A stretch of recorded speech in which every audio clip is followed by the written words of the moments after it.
did it? Cool, cool. Yeah, I just clicked it on my thing. I have to adjust my camera and all that because I want it to work for Moto, but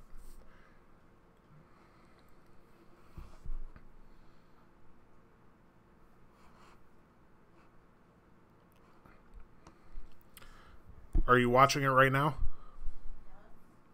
How does it look?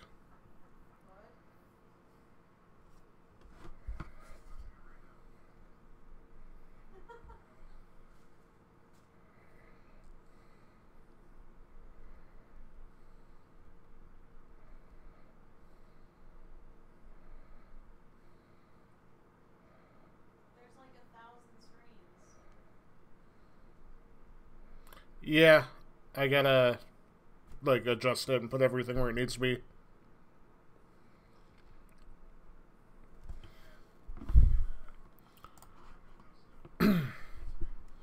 Did it go away just now?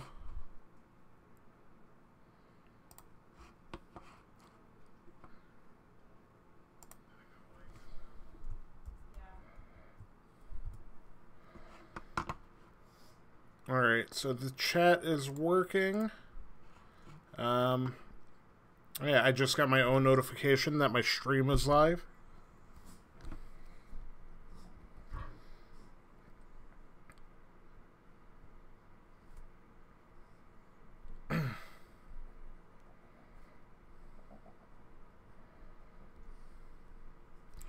Send out the group text. Breakfast with Nerds, what is up, fellas? Welcome aboard. Good to see you. I'm just trying to get things set up and figure out the logistics of setting this up, as it is the second time I've ever streamed.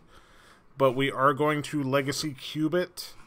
And hopefully we can get our play points back up to a point where we can keep doing it.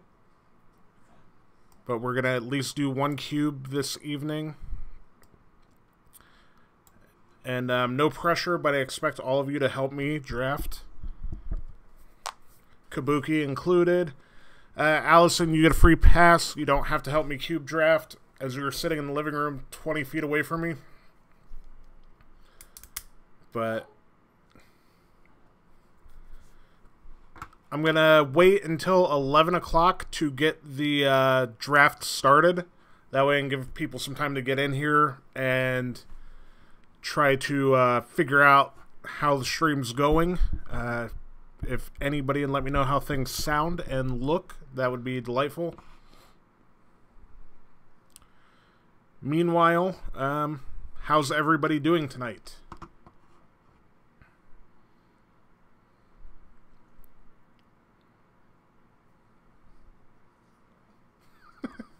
I mean, you could help me draft if you want, but I just know that you don't really cube. Awesome. Thank you, guys. Thank you. I appreciate it. So, which half of Breakfast with Nerds am I having the pleasure of speaking with right now, or is it the both of you?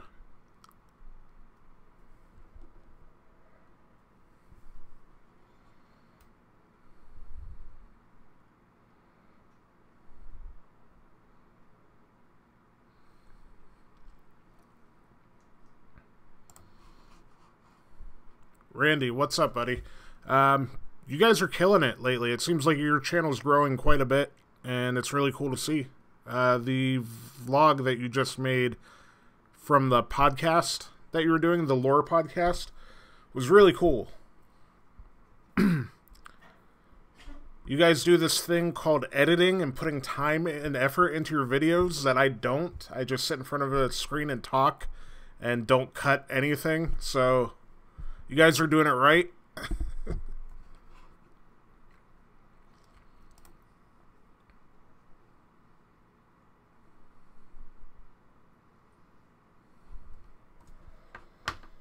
Sorry if I'm giving you guys a seizure going back and forth between screens like this. I'm just trying to set up everything so that I can keep the chat up indefinitely while I do other things.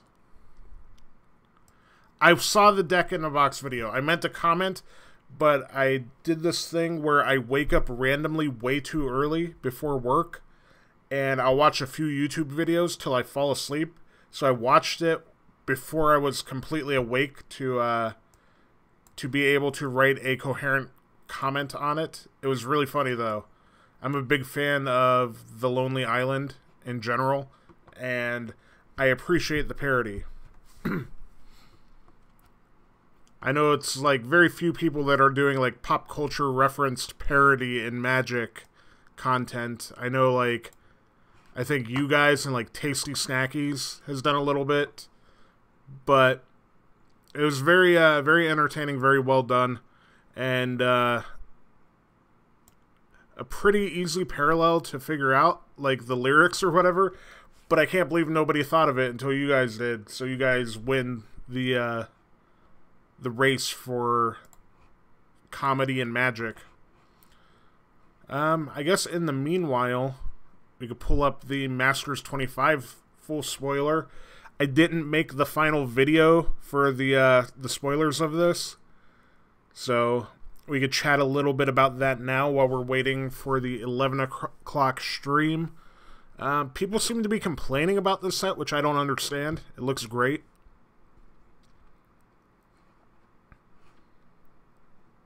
But I think it looks pretty on point so far. I'm excited to play around with it.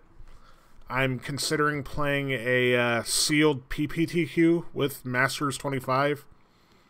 The rest of the cards that were spoiled, I know people were upset that like Tree of Redemption is the Innistrad Mythic that we get. It admittedly is a little bit weak, but like it could have been Snapcaster or Liliana or something a little more substantial there, but it's fine. What else was cool that got spoiled? Laquatus' Champion. I remember owning 1,000 of these from when I was a kid, back in the day, playing and drafting a lot of the Onslaught block or whatever. That I could see that. We are both seem to be larger proportioned gentlemen who have facial hair. I think it's a fine compliment. Don't tell Paul, but I always thought you were the better looking of the Breakfast with Nerds crew. Although Paul does bring a specific quality to the table as well. But I'm glad your wife thinks that I look like you. I mean, it says enough that you have, I'm sure, a lovely wife. So, compliment taken, absolutely. My lovely girlfriend's here with us in the chat, sort of, I think, or she was. She's that way over there in the living room. Or outside right now, I don't know. Or in the bedroom. I think she may have got up and went somewhere, I can't tell. But yeah, I remember having a bunch of Laquatus Champion. This card never did anything. Oh, you're still on the couch. Why didn't you say anything?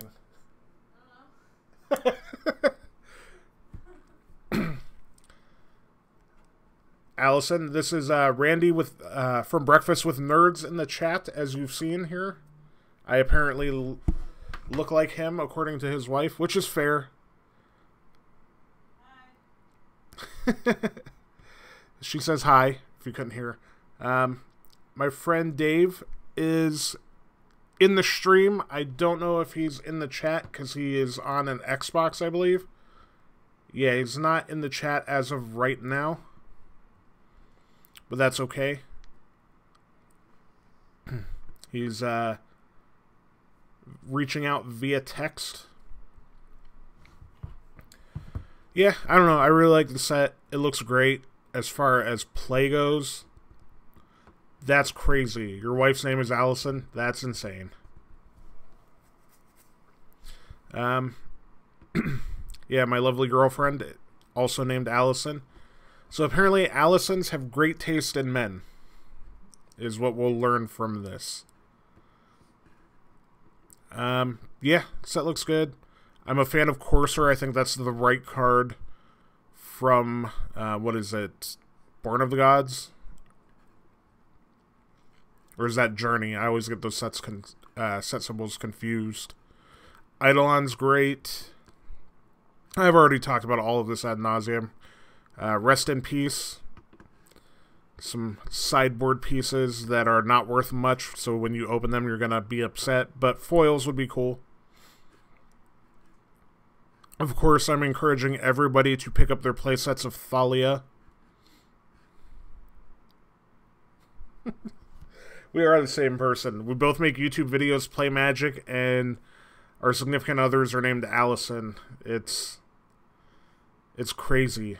This weird parallel sort of lives that we're leading. Except you make better videos than I do, and I am attempting to stream, and I'm very lazy with my video making. Ancient Stirrings is cool at Uncommon. We'll bring the price of that down, hopefully, to less than $5. Same with Curse Catcher. Let's see how close I could get to playing Death and Taxes in Limited if I force it, if we ever do draft Masters 25 on stream. So we got Thalia, step 1. What's up here in the upper rares? Geddon. Geddon is totally a white weenie sort of thing you want to be doing. We don't have time for 6 and 7 drops.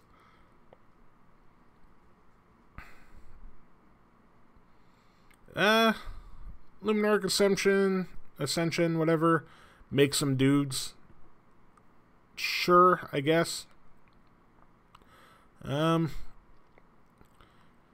Sure, Angelic Page, probably totally playable uncommon. Fiend Hunter's great.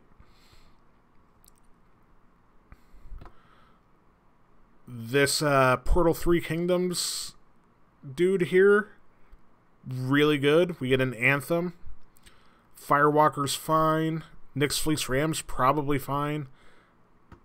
RJ, what's up, buddy? Welcome in. I'm glad that that you're able to make it in. How are things going, man? How's the things since you've been out of the store and just kicking it online and whatnot?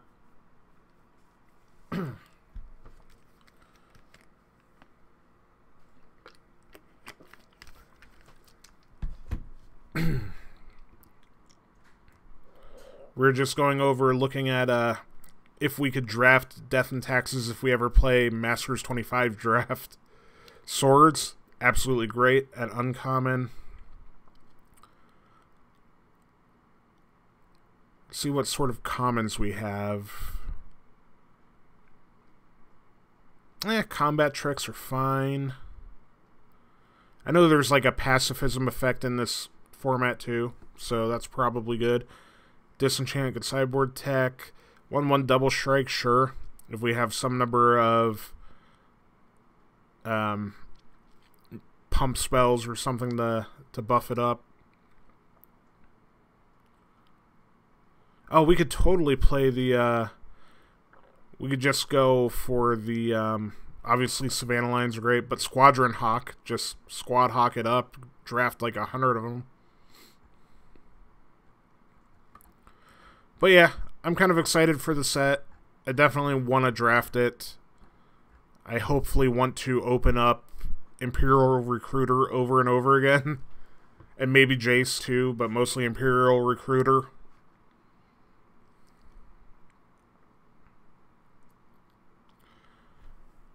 Yeah, we're doing Cube at 11. I'm going to wait until then to get things set up and the chat all set up or whatever. So at about 11, we're going to Cube. Hopefully I can go 3-0 and make some play points or whatever. And maybe run back another one. But I don't know how late I'm going to try to stream. I'm going to at least draft and play through one league.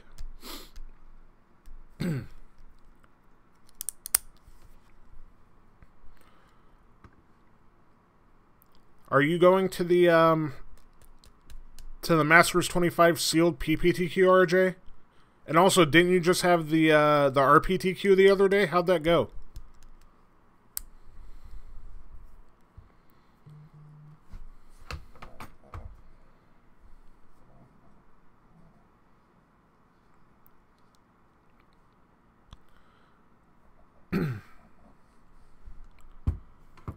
While you guys are deliberating over that, I got to step up for 1 minute before we get too into things.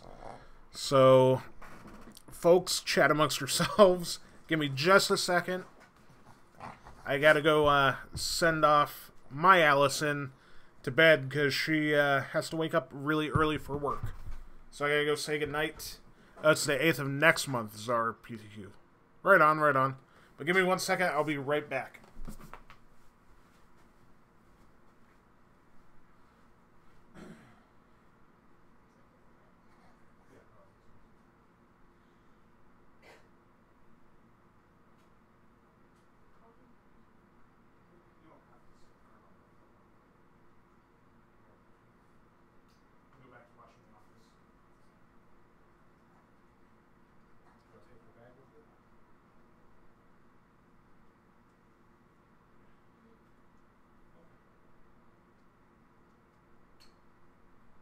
Yeah, just if you jump off, just either text me and let me know you left so I don't talk to you like a jackass, or say bye in the chat. Yeah, they can probably hear this right now. Maybe it'd be more fun for you to talk to me like a jackass. Yeah, right. Entertaining. It is the 18th. It's at Kitchen Table in St. Pete. It's a Sunday, the 18th. And it's Masters 25 sealed.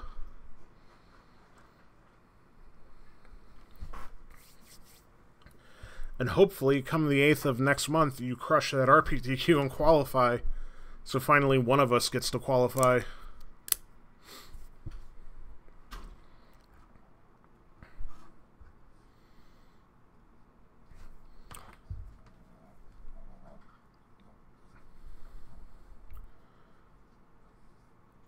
Did anybody catch the Star City Legacy Open today? I watched a little bit of it on and off today at work while I could.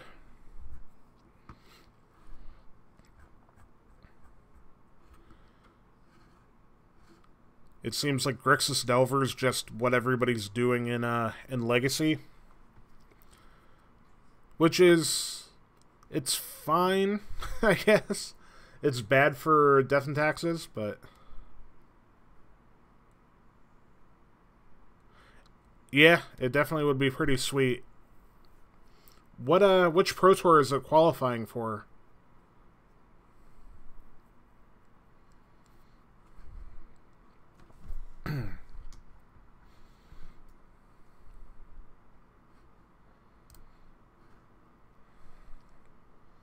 See, we have a total of 6 folks watching now.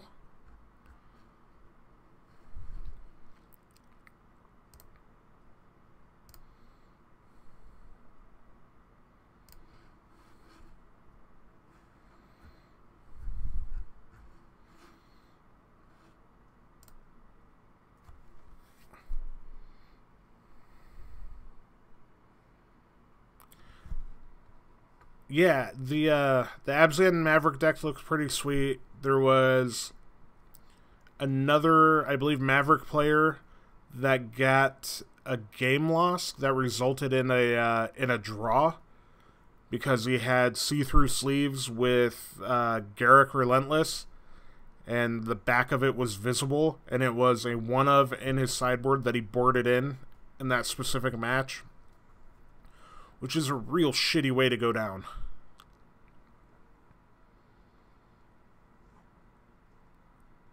Dominaria is the team Pro Tour, isn't it? Or is it the one after Dominaria? Because I thought Dominaria was the one in Minneapolis, which is the team.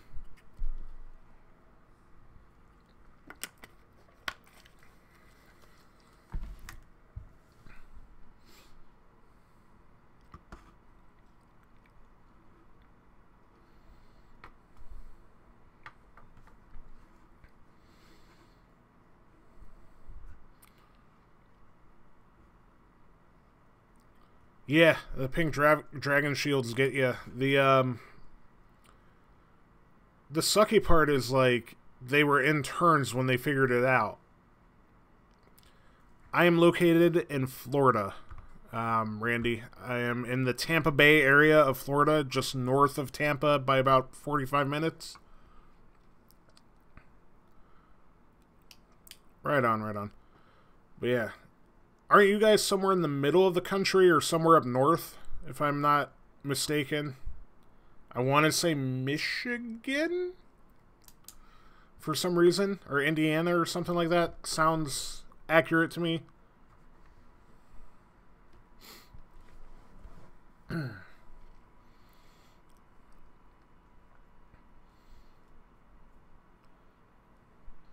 Kentucky. Okay, so not terribly far off. I'm originally from Ohio, which is... we're sort of neighbors there. But yeah, I'm down in Florida where the weather's kind of crappy all the time, and the town just south of me was like the national capital of pharmaceutical drug abuse, where they put out that there's that Rolling Stone article from the kids that started the ring of trafficking OxyContin across the country or whatever. Those kids went to my high school. Crappy is indeed an understatement. Kabuki Kid, you're in New Jersey. I never knew that. So we're in the same time zone, and which makes sense when you watch most of my videos. I notice your comments. It's within like relative time to me.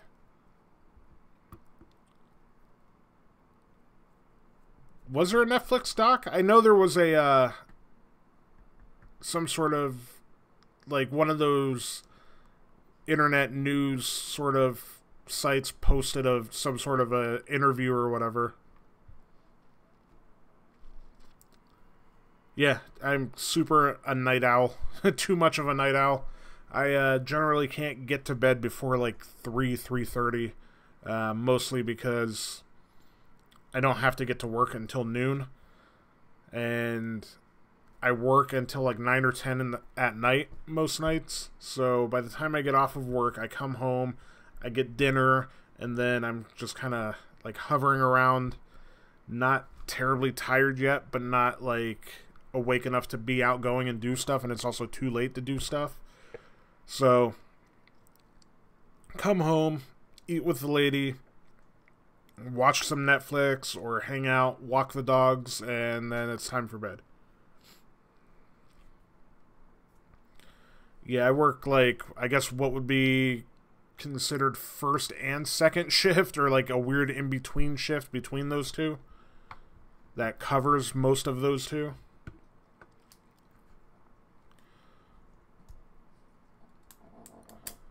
But yeah, those others in the chat, Ronald here, RJ, lives in the same town or whatever, the town that was the capital of the OxyContins and whatnot, which is pretty fun. Hudson High School represent for those who had an addiction. Yeah, it wasn't a specific documentary for Hudson, but the prescription, okay.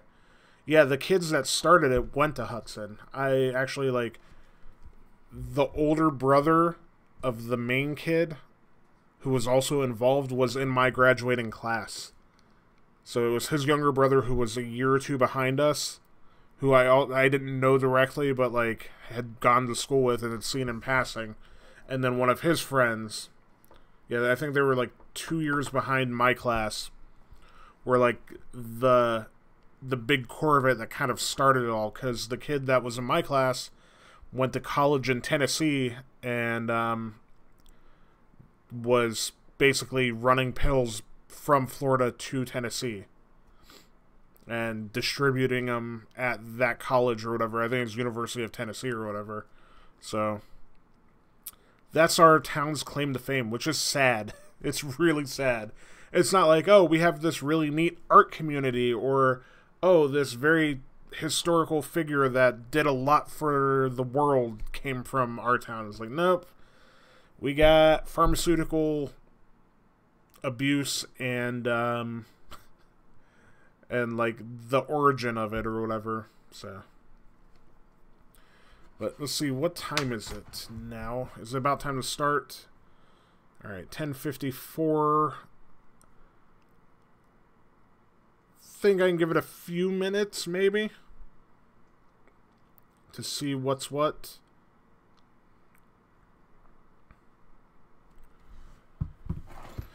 Because I'd like as many of you folks to get in here as possible and help me out with this draft. It's been a little bit since I've drafted Legacy Cube. I drafted Vintage Cube. I usually do better at Legacy Cube, because whenever I draft Vintage Cube, I just think I don't draft busted enough stuff. Like, I always play fair Magic, and I don't think you could do well in Vintage Cube playing fair decks. But in Legacy Cube, I think, like, playing, like, a green ramp deck is probably one of the better things to do. Same thing with, like, playing mono-red aggro. You just get there much easier. Where, like, I tried to force mono-green aggro, or mono-red aggro in Vintage Cube, and I just got annihilated by people reanimating, like, Elish Norns and Gristlebrand's, or just, like, going off with Storm or Splinter Twinning me. So I didn't have that much success at Vintage Cube because I play too fair of Magic. Being the Death and Taxes guy, like, I just want to be a little annoying and win slow. I can't, I can't just know how to or instinctually draft the most busted possible stuff and win games like that. But I think what I want to do is, obviously, we open and take what comes to us, take the best cards, but I do like playing the green ramp deck in Legacy Cube. I like playing mono red. I know a lot of people, like, don't like it and think it's kind of, like, less skill intensive, but you know what? Sometimes we like bolting people in the face. It's not a big deal. Let the draft pick for me. Somebody did that recently. I think not recently, but a while ago. I think it was Paul Cheon on his stream. He let it auto-pick, and it took all the white cards. So it just built him, like, this really, like, average sort of white aggressive deck. It would take, like, the first card of the pack that was white. And it just auto-drafted him, like, a totally serviceable white deck. Because I think it goes, like... Thank you, Allison, chiming in. Mono red is the best. Those who don't know, Allison is the reason I got back into Magic after 12 years. She asked me, she's like, you said you used to play that game Magic when you were younger or whatever. Would you ever be interested in teaching me how to play? And I was like, okay, I could do that. Sure, I guess. And so I did. But before we kind of started and got into it, I was like, you realize if we do this and if I teach you how to play Magic, it's going to be a big thing that you're opening me back up to. Like, I don't play Magic passively. I don't take it lightly. I play a lot of it, and I get really, really into it. And she's like, oh, no, yeah, it's totally fine. It's great. That's fine. It's not a big deal. And then, like, we started playing together, and I taught her how to play, and she played for a little while. And then she went to a pre-release, and it wasn't the most fun because there were some jerks there or whatever. And since then, she's just kind of been turned off of it. And every now and then, if I ask her at the right time in the right way, I'll get her to sit down with me and play some games. But other than that, she's not on the Magic tip anymore. Which is sad, but it's fine. I understand. It's not for everybody. It's especially not something that I could see a lot of people wanting to do if they had a bad experience at an event with it. And unfortunately for her, she did. So, but she will give us the expert advice that mono red is the best. Kabuki, not a mono red fan. I always like mono red. I don't know. Sometimes people try to get too fancy and too complicated in cube, and you could just steamroll them with Goblin Guide into Swift Spear into Lightning Bolt and Fire Blast, and all the greatest hits of Mono Red. So we'll see what we open. Maybe we go the Mono Red route. Maybe we just take the broken cards. I'm kind of feeling green. If I see a Raphalos, I might be inclined to take it. I like Opposition in green-blue is super fun. But I guess it should be time. We'll minimize the internet page there, and we'll join this league. So everybody who's in here now, welcome to the Cube Draft at 10:59 p.m. Hopefully we get some more of you folks in here. Let's see how many people are in the chat now. It's a couple of you. It seems like we lost RJ for the time being.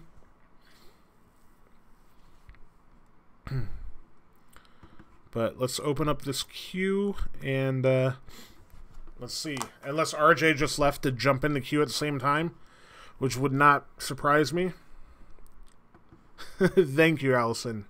I'm going to need it. It's been a little bit, but there's 6 players in queue. It's a Saturday night, so folks are probably, at least in this time zone, out doing like social things and partying and stuff. Not us nerds.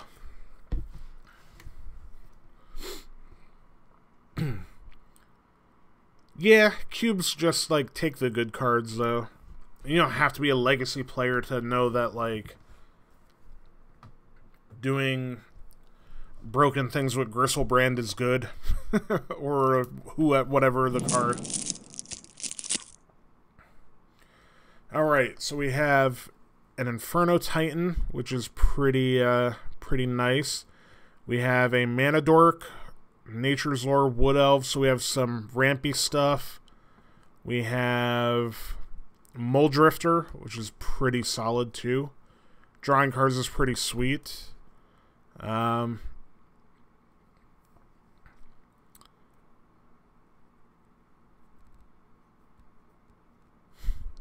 You were going to see Annihilation? I heard that was really good.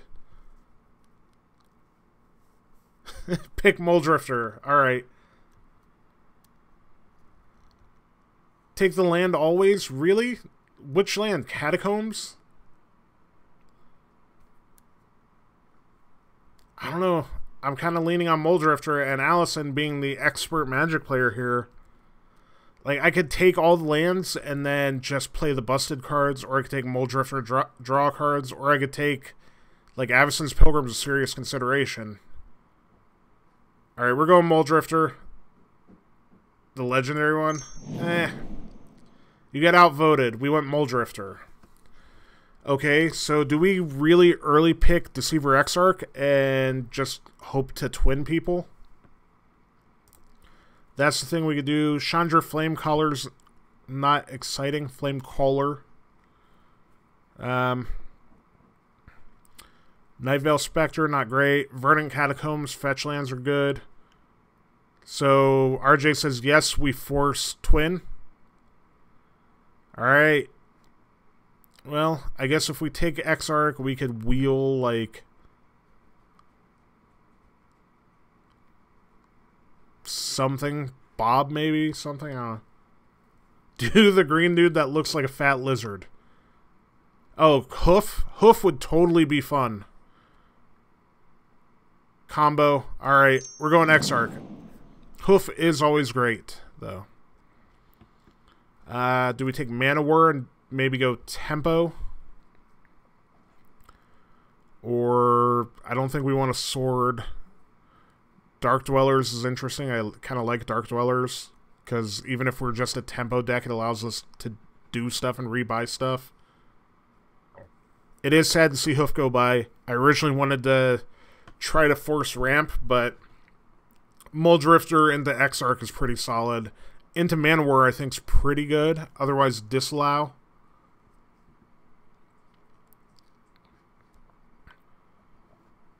So do we take Dark Dwellers?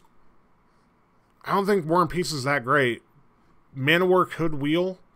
Dark Dwellers is pretty good if we're going to try twin.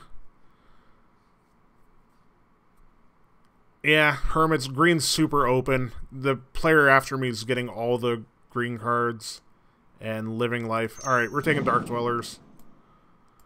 Let's just force this train wreck.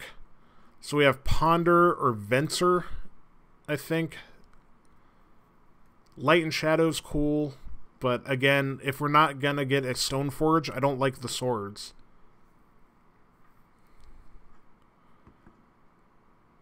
I think Venser. I don't mind Ponder, but we're off the mono-red plan officially.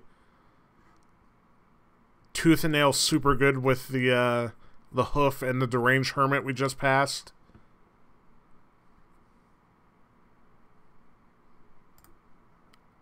Ponder over Venser, Wheel Venser. Alright. I am a fan of keeping a low curve, too. With that, we get Wandering Fumarole or Gitaxian Probe. Into the Royals, not that exciting. Verdict, if we have to just pivot and go control. Are we on Fumarole or Probe? Probably Fixing. Goyf is notoriously bad in Cube. I appreciate you knowing that Goyf is a good Magic card, though. But Goyf's pretty bad if you don't have the way to set it up and abuse it. And also it's just a dude, where in Cube you want more than just dudes. Alright, we have a vote for the land. Alright, we're going Fumarole. Let's see. Underground Sea is pretty solid here.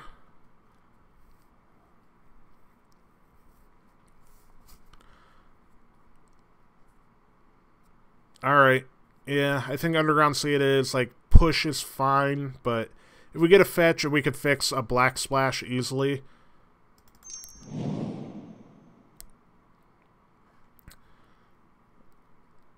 Necrotol.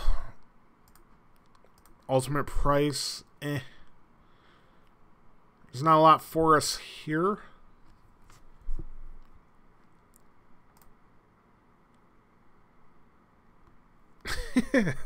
Allison picking the cute cards. That's cool. It's funny that you think Tarmogoyf's cute. This is just like a big, ugly, gnarly dude. Helix, if we're going to be like a control tempo deck. It's on one of our colors. I don't think Phoenix is any good. Helix is decent in a control deck, so we're taking Helix. Volcanic Island, we'll snap that real quick.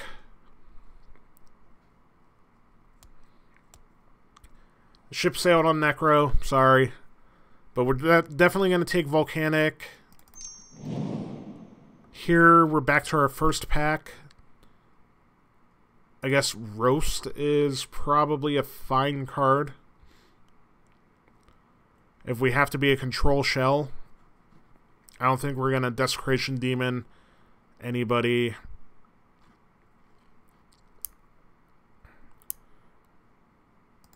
Unexciting, but we'll take Roast. We'll take Chandra for sure over Hour of Devastation, because this is a win condition and a sweeper. Storm Chaser Mage, I don't think we're going to be that low to the ground in tempo-y. I kind of want to just be a control deck. And we don't have a ton of spells yet, so I like Chandra. Let's see, War and Peace, Mortars. I guess Mortars is backdoor to another sweeper.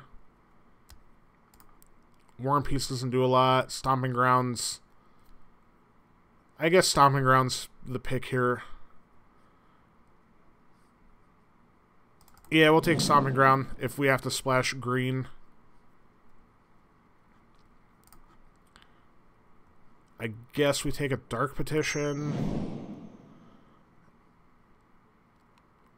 Torch Fiend's a fine sideboard card. Into the Royal's actually fine too. We'll take Into the Royal. I don't mind Sarkhan. And last pick, Mystic Snake in the sideboard. Alright. Yeah, I actually don't mind Sarkhan and Chandra. Like, if we miss on Splinter Twin, we could just be like blue-red tempo with Planeswalkers, I guess. It's the thing we could do. We get to draw some cards with Muldrifter. Helix probably isn't making the cut yet. Stomping Ground in case we need it. Well, here's a Pestermite. I think we have to take that.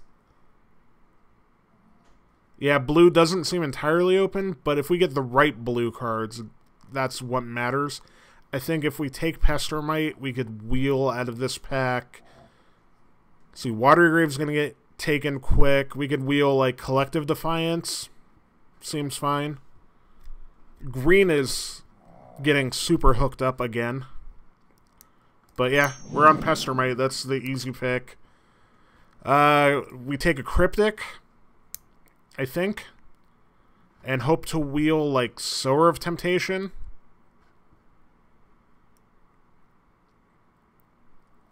Yeah, we take Cryptic, hopefully wheel Sower of Temptation, or even, like, Bogarden Hellkite is the thing that can be done. I don't think it's that great, but I like a Cryptic here. I always like Mirror Battle Ball, but easy Cryptic. Alright, so we have Vendilion Click, Ralzeric, Whirler Rogue, which is pretty sweet.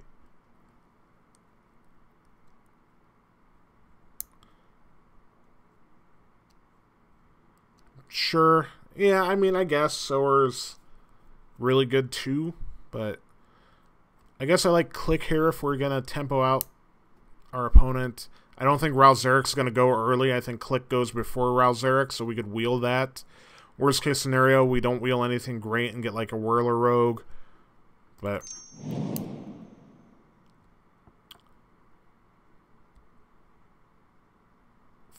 you are correct. Recruiter finds Pestermite. So hopefully, I totally missed that there was a Recruiter there. So that's pretty good and pretty bad that I missed it. But I think Baleful Strix is fine. If we find a way to splash black, this just blocks everything in the cube. And it draws this card. Out of this, we wheel like nothing worthwhile, like Char. Nothing really for us, but we'll take a Strix. I like a Strix. We have Baby Jace or Sulfur Falls. See, we have 2 blue-red duels.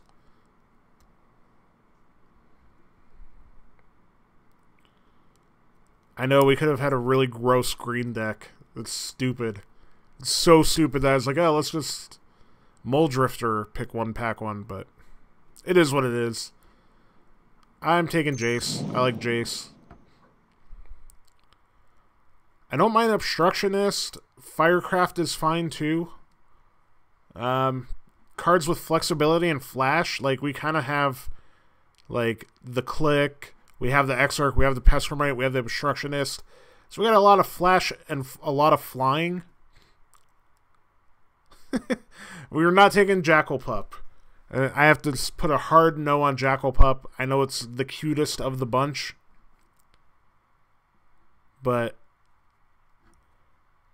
I take Obstructionist and hope that like Firecraft is last pick, or like close to last pick. See, we have Repeal, Stroke, Old Man of the Sea. What does this thing even do? Okay, so it gains control of a dude. That's not that exciting. I think Repeal's pretty solid. Or Stroke.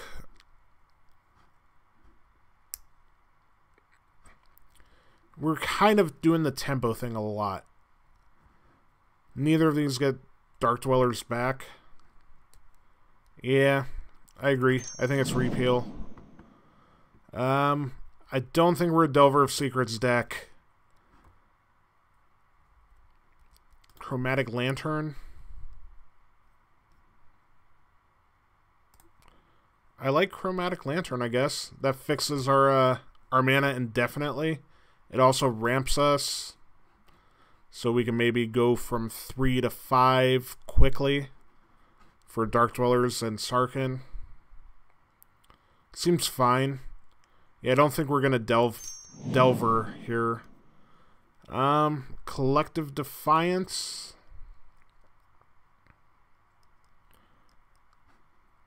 Or what's Irish Shaman do again?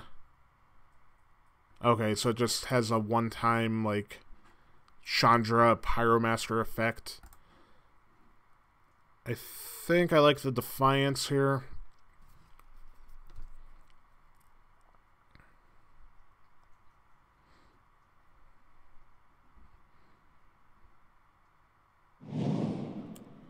Then we get Hellkite back or Gilded Lotus, which we're not going... We're not ramping into anything big, so going from 5 to, like, 8 doesn't do much. Hellkite, though, is an 8-drop that's not really... We're not going to cast. Like, if we had Lotus into Hellkite, that would be fine. Rift Bolt or Factory.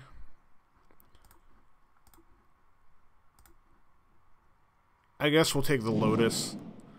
We get Recruiter back. I think RJ made a good point. We're going to take the Recruiter to search for our combo piece, skipping on Rouse Zarek.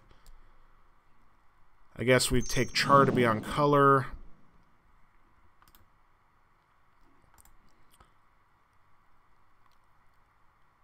Approach of the Second Sun. I don't think Pillar of Flame is any good, but there's a world where I could see us approaching. I guess Copperline Gorge.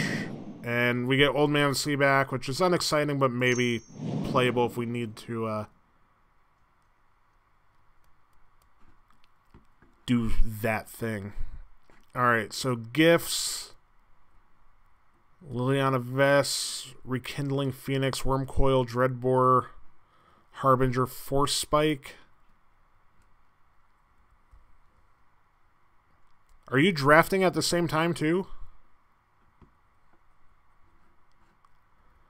I don't know what to take here. This is not an exciting pick at all. I guess Slagstorm's sort of a sweeper.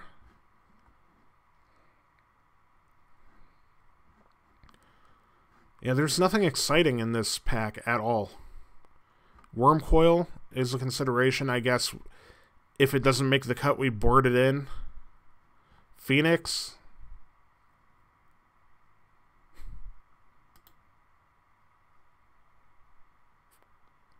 I mean, it is kind of relentless. It's a 4-drop where we have a bunch of 3-drops, and we don't want many 6-drops. Alright.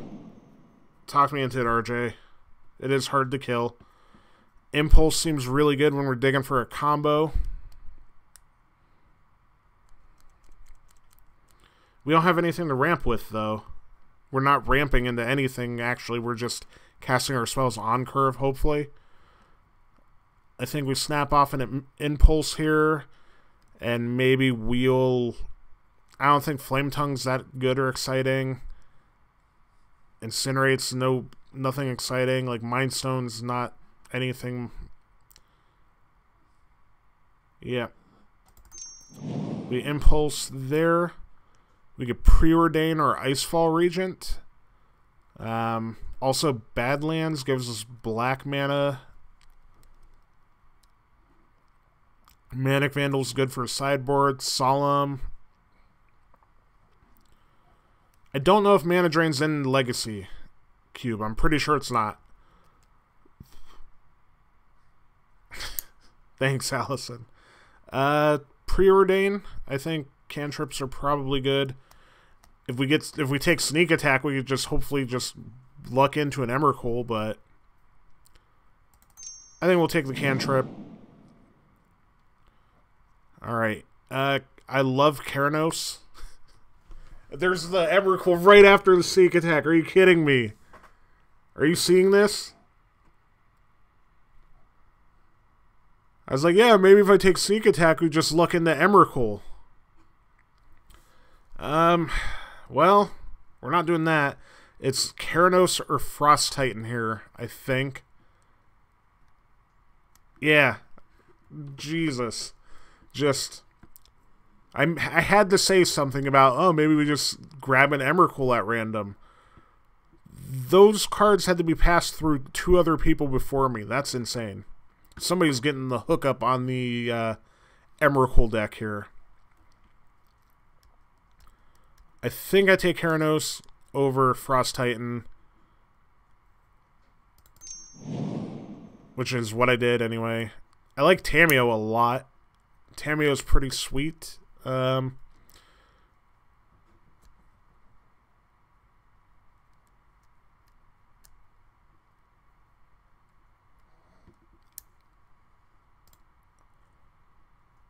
Yeah, Tamiyo's fine. You know what I haven't seen is a Splinter Twin, so I think we put a lot of eggs in that basket and didn't get there. Or Kiki Jiki, which I think our chance to snap one of those off is running out. I'll take the Misty Rainforest here.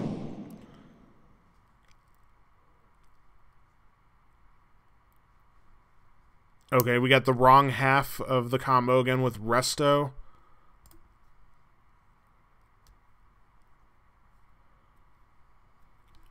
Search for Azcanta, I think. If we're going to have to lean back and be a really mediocre control deck.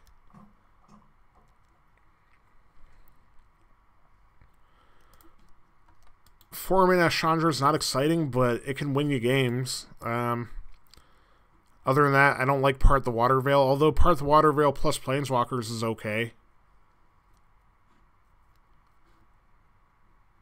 But I think we're just mid-range Planeswalkers, so we'll do that. Yep. We officially did not get Twin, which is a huge bummer, but we'll just tempo them out, hopefully.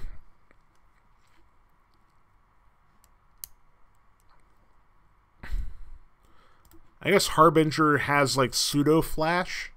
It's on color. It's more exciting than Incendiary Flow and Slagstorm. So, Harbinger, get in there. A whole lot of nothing in here for us. I guess Incinerate. Oblivion Stone's fine. Sweeper. Do I Hazoret? I don't think it's great in our deck, but we're not Olivia Volderaning or Thragtusking anybody. And Whip of Erebos is garbage, so we'll do that. I guess Reflector Mage, maybe, in the board. And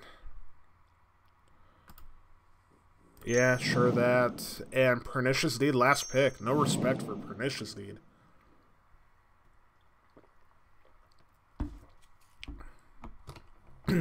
So what's this deck look like? Move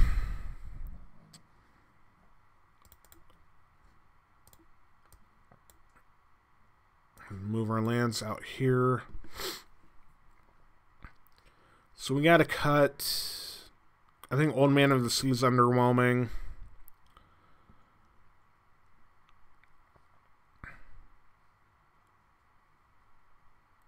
See, what are we Dark Dwellersing back? Like, absolutely nothing. Like a Pondered Impulse or a Preordain. It's not like we have anything exciting to do with that. And it's a 5-drop. I appreciate the comment, nothing here is great, which is how I feel about this deck. Baleful Strix is off color.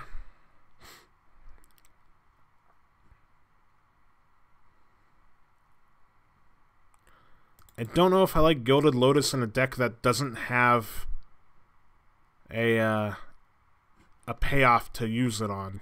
It just feels like wasted space. We're not going to cast it early, so we're not going to cast anything else early.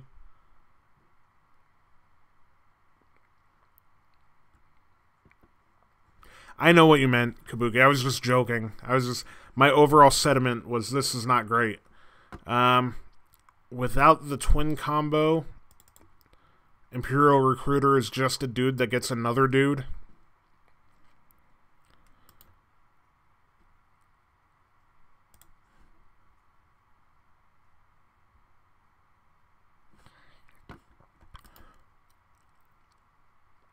Old Man of the Sea. You think the Lotus is still good at a 5-drop? I mean, I guess if we don't have another 5-drop, but we have Keranos, Sarkin, Tamiyo, Muldrifter, I guess it allows us to double spell earlier. Or you... Oh.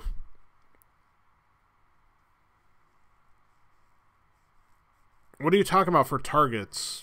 For... Oh, Dark Dwellers? Not Lotus? Sorry. Well, I have to make cuts here. Okay, so Old Man of the Sea, what you do is you just use this guy to steal their guy. That's it, pretty much. It just can steal a 2-power or less creature, and you don't have to untap it, so you'll keep that creature. That's pretty much it. So they play a guy that's, you know, something that you would like to have, and then you just take it, and then you potentially beat them with it. It's not exciting in Cube because the creatures that you want to take, it just can't take because it has to be less power. That's why Old Man of the Sea is not incredible in this deck.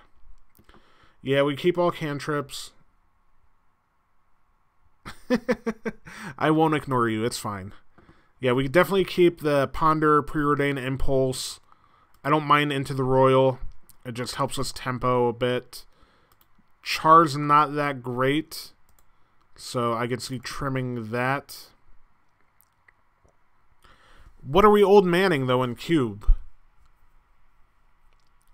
Like, the ideal target would be to old man somebody's Kiki Jiki. But if we have Old Man in play, they're not going to Kiki Jiki.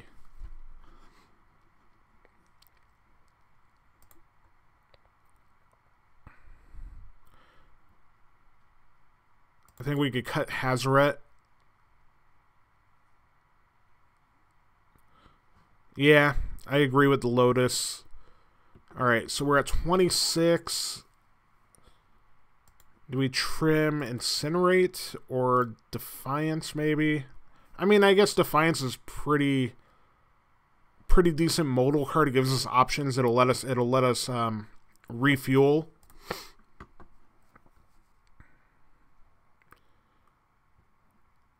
I like our top end. Like, our top end's pretty great. I did not take Wormcoil. I think I took the Phoenix over Wormcoil, which I actually am kind of happy with, because this thing just doesn't die ever, which is cool.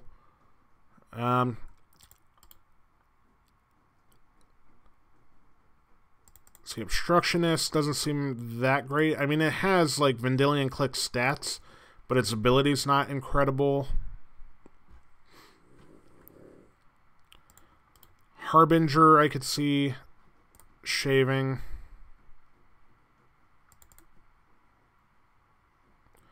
And then, do I need the O-Stone? Yeah, everybody's on a delay, so, like, as I'm talking right now, I'm not going to see your comments reacting to it for, like, a good 10-15 seconds after they're sent. So there is an awkward delay, which is a thing I have to get used to for streaming, but which is why I have to kind of, like, not rely 100% on what the chat's doing.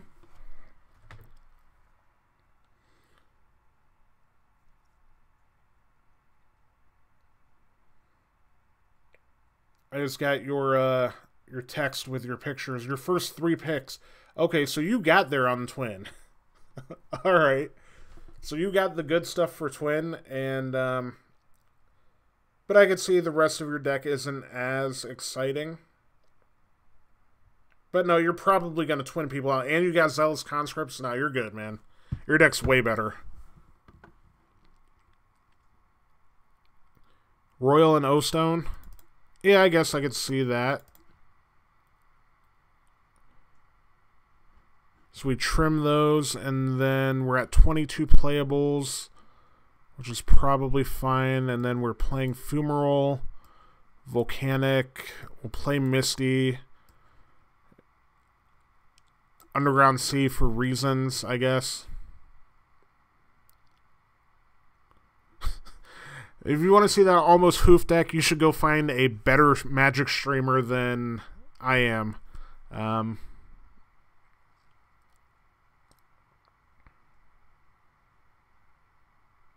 okay. Yeah. The delay is pretty gnarly either way. But, alright, so we can fetch out... Actually... red with our Misty, which is cool. Actually, does it make it worth playing Stomping Ground too? Because we have Misty, so we could fetch out another red source with Misty. I think that's worth it. Yeah, because Misty gets us effectively Volcanic Island or Stomping Ground, both which produce red. And it gets us Underground and Volcanic, producing blue. And then it obviously gets our basic islands. So that's fine. Let's see, basic lands, 7 and 6. So we have 1, 2, 3, 4, 5, 6, 7, 8, 9, 10, 11, 12, 13, 14, 15, 16, 17 blue symbols. 1, 2, 3, 4, 5, 6, 7, 8, 11, 12, 13, 14, 15. Yeah, we need heavier blue. We could probably... We don't need double red, except for until like turn 4-ish. So we would probably go down and up to 8 and 5.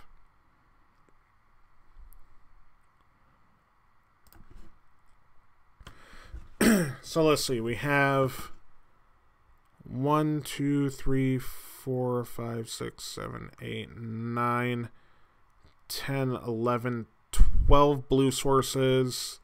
And then we have 1, 2, 3, 4, 5, 6, 7, 8, 9 red sources.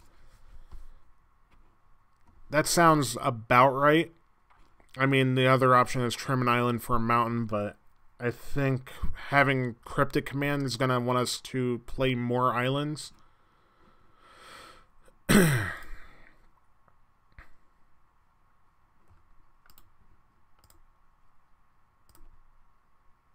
That's what our curve looks like. And,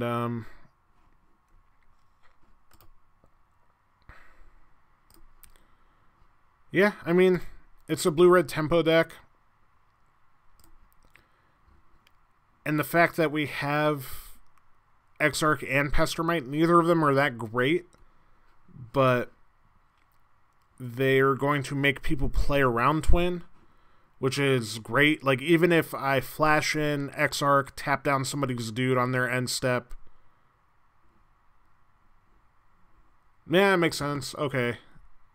Underground C. Doesn't matter because we're not splashing, so we'll add island. Sure. Makes complete sense.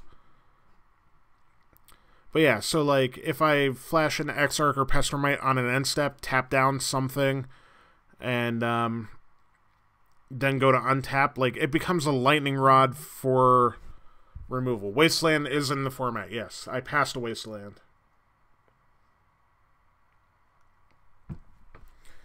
I'm going to, before we start playing, I should have done this before, but I'm going to tweet out the link again.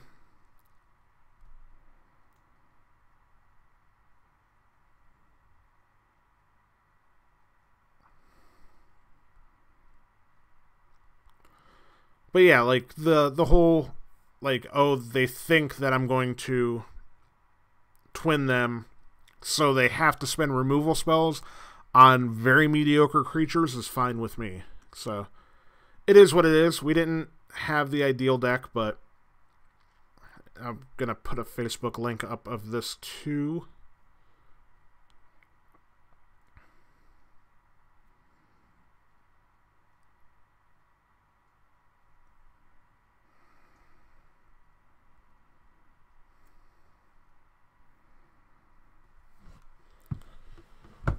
Alright, so this is our deck. Yeah, I don't think that it's ideal, but it's a tempo deck. We're going to do stuff. It's Legacy Cube, so it's better off if... Because I've built this absolute, like, almost this deck in Vintage Cube and got really crushed because I didn't get there on the combo. and they're just doing way better stuff. But I think we're doing some powerful things. I like Keranos a lot. I like Muldrifter. We're doing it, kind of.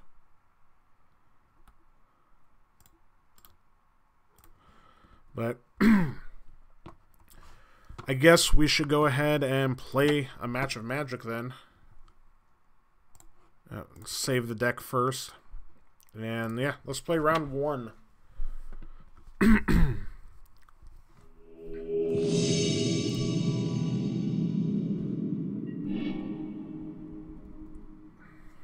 Alright, I have to adjust this. I won the die roll, so far so good.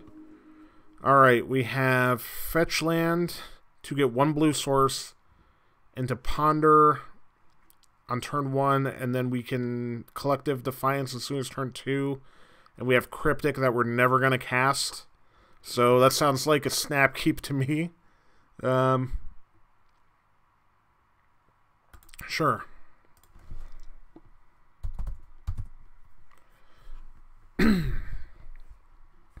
Yeah, we'll go Reinforce for Volcanic, or for Basic, even, if we want to stay not vulnerable to Wasteland.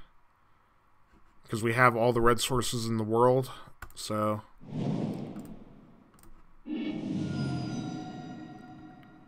Yeah, snap off a Basic.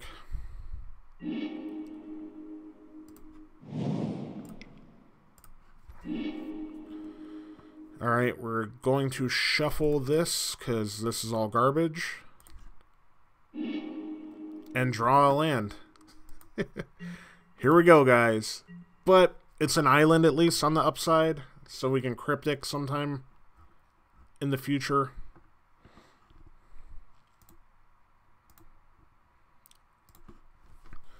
Let's see what our opponent is up to. Alright, basic island. Cool. So, likely a better blue deck than ours. Okay, Chandra on turn 4 is a real thing. I guess it doesn't... Well, I guess so we can cast Defiance next turn if we need to. I should have played the Stomping Ground there, but I'm a bad Magic player, so here we go.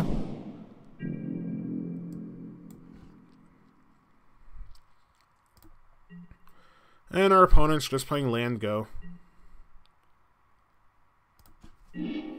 Alright, into Big Chandra, so we're on Chandra Tribal. Mountain.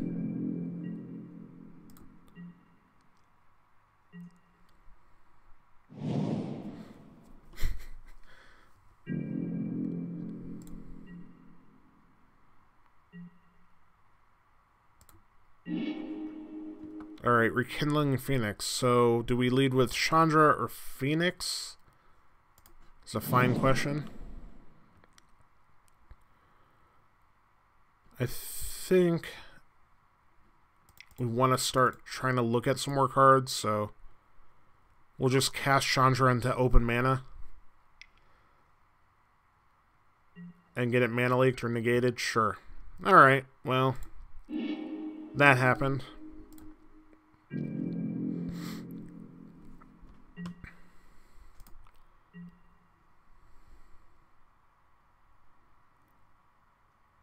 And now our opponent can do whatever they want. At least they didn't go end step Exarch into Twin.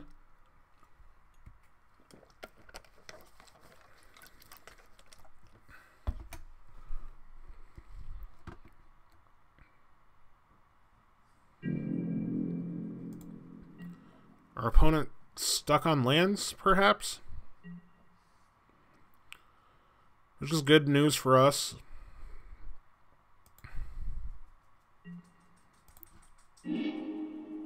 Tamiyo. See, I don't want to snap Tamiyo off into open mana. So I think we're going to go Phoenix and hope it doesn't get countered and play Stomping Ground tapped. So we're not going to play around Force Spike.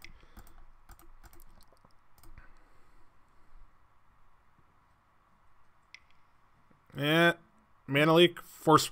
Son of a bitch. Unbelievable. Oh, great. Welcome to streaming. No, I won't pay one for Force Spike. I had to say... First, I say, oh, we're going to pass this sneak attack and totally, you know, not scoop up an Emrakul, and then that happened. And now I get, we're not playing around Force Spike here. And we get Force Spiked. So, lesson learned. Always play around Force Spike, apparently. See, I'm here to educate. What we're doing is we are showing you how not to play Magic and how not to cube draft. But our opponent's still stuck on lands, and we've got 2 counter spells out of them. And, okay, Riftwing on Suspend. So now their shields are kind of down, where we could either Chandra or Tamiyo them. I think I like Chandra, because putting a lot of pressure on them seems better.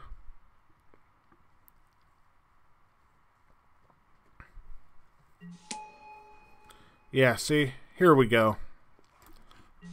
Let's just Chandra our opponent to death. Brandon, what's up? Welcome. Well, we're in our very first game of our very first match after we committed hard to drafting Splinter Twin. We got the Exarch, we got Imperial Recruiter, we got Pestermite. We did not see Kiki-Jiki or Twin. So we're on a blue-red tempo sort of deck where we have a decent amount of Planeswalkers, which is cool. And we're playing against an opponent who's on blue-red, who has now negated a Chandra and Force Spiked a Rekindling Phoenix after I called the shot.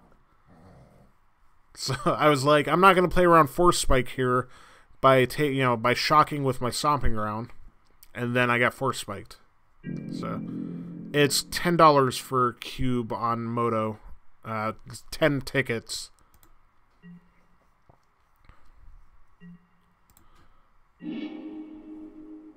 All right. So does Sarkhan have haste? It does. So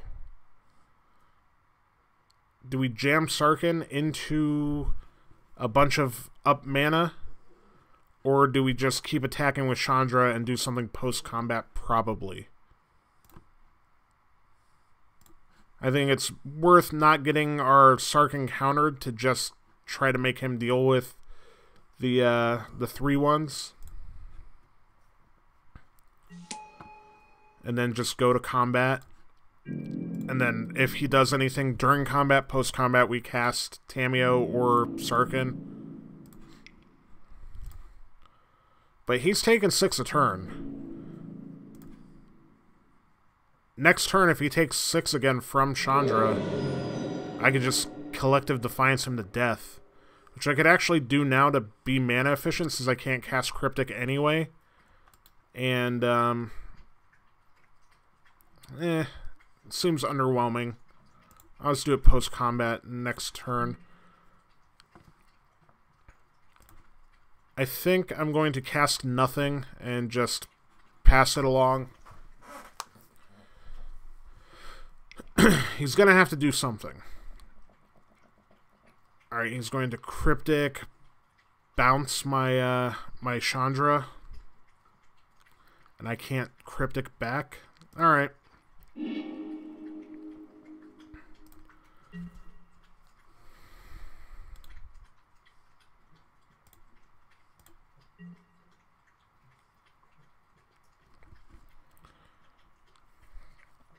So I didn't walk a Planeswalker into a Cryptic. He just had to use it on my end step, which is fine. Rouse Zarek.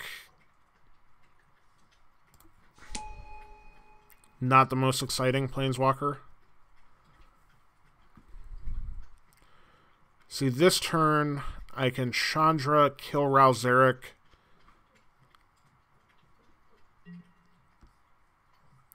Okay, he's tapping down my green mana, thinking that it means anything. And then untapping. Sure.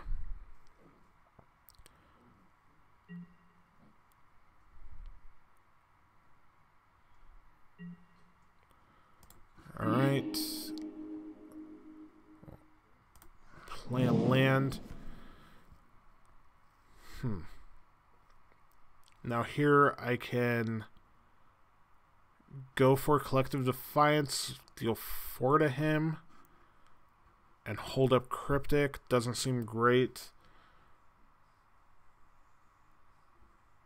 I think if he got Counterspell as well, then, you know what, I think we just...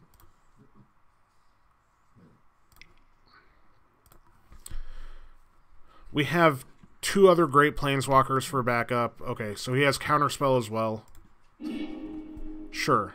I mean, we're not going to win the game holding our spells in our hand.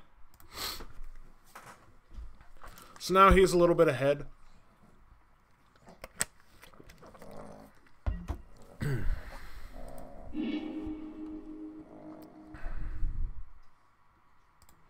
So he's going to bounce a land.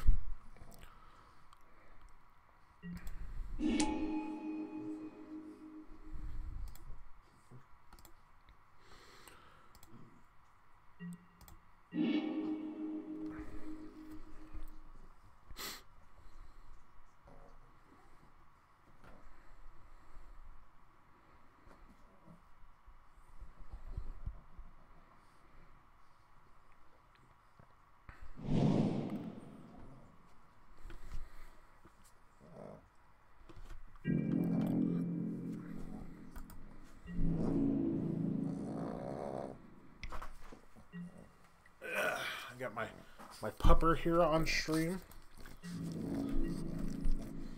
Hello, Daisy. Hi.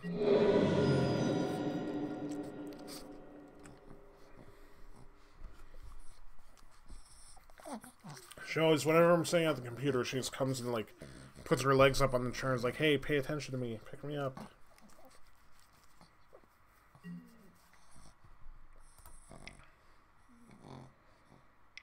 Alright.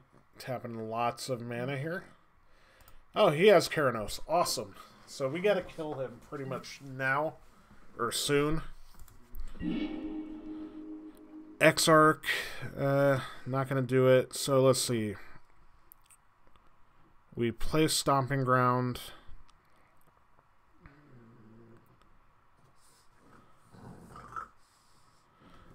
If I go to Neverword this week, it'll be on Wednesday. Let's see. I think we go ahead and we take 2. And then...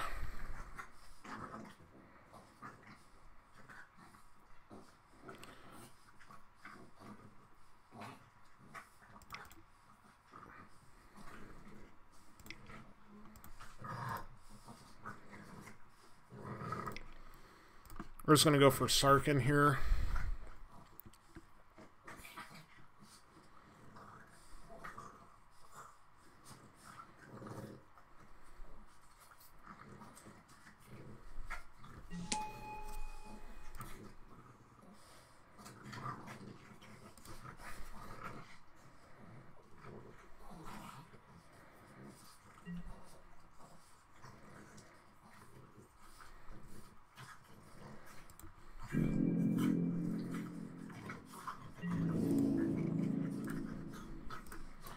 Yeah, we're just going right at his head. There's no reason, like, now if we get this 4 in, we can finish him off with Collective Defiance. Hopefully as he could deal with the Sarkhan by, like, shipping the Keranos trigger over to it and then Rouseriking. That's fine. But now we have lethal Collective Defiance in hand, and we also have Cryptic Command.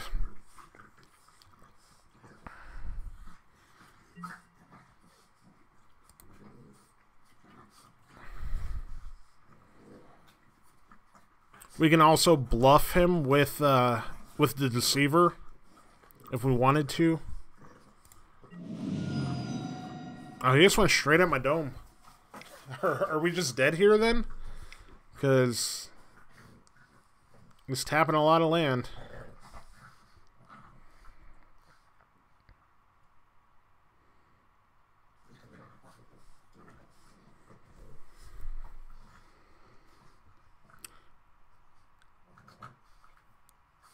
Well, our opponent has, like, the stuff that we want, and although we're ahead in life, he's well ahead on board. And he's just desperately trying to ultimate Ral Zarek, it looks like.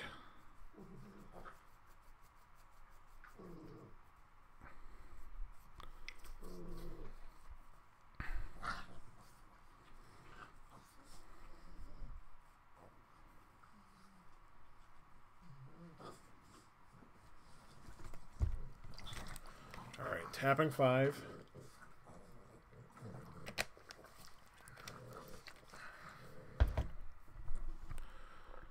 So next turn, if I have a next turn, I can attack with Sarkhan. That's a lethal attack. Alright, and it looks like I'm going to die because, let's see, this is...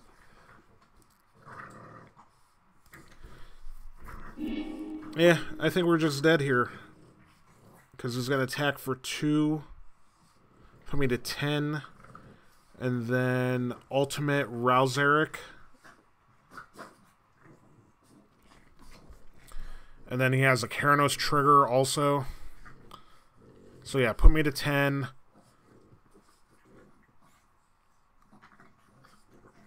Take us the next turn. Keranos me for 3, 4, 5 more. That's down to 5. And then he gets however many more coin flips he wins. Yeah, we got time warped. We did everything we could to put lethal on board and in our hand. I don't think holding up Cryptic Command is, like, great there when he's at 8, but I could be wrong. Time warp was not on my radar of things that we could have done to us. So let's see what his turn entails here. My guess is... Okay, he's going to play a Lavamancer. Oh, so now, yeah, Keranos is just on. Alright, so this is 6, 7, 8, 9, 10. Yeah, okay. We're dead. We get it. We're super dead. Well, that couldn't have went worse.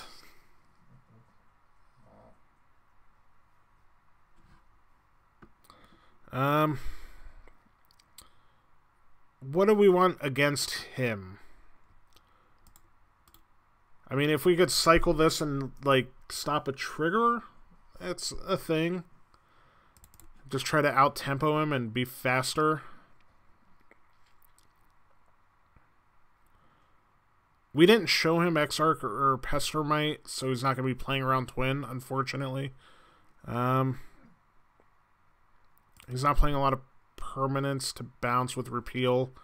We're trying to do our own stuff.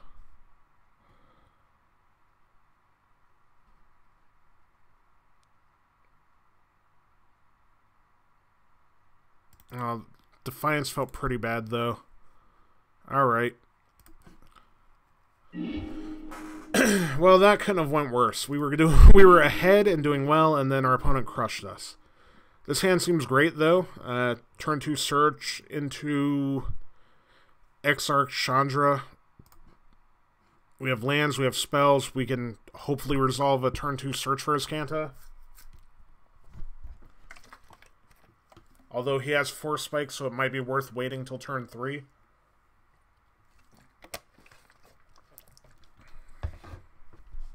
He did pull out a nice win. I'm not saying it wasn't nice, but it just felt pretty terrible. He pulled out a nice win by making a Keranos into a creature, which I've never done in all the times I've cast Keranos. And then essentially taking, like, infinite turns. Like, pseudo-infinite turns.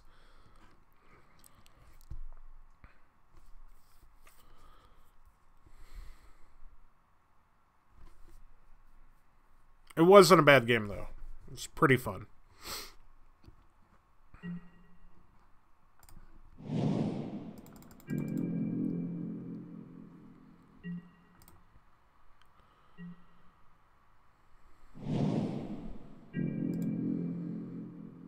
Alright, so we are 100% playing around Force Spike. I'm not slamming the Search for Azcanta right now. I think it's very important for us to have that card to win the game.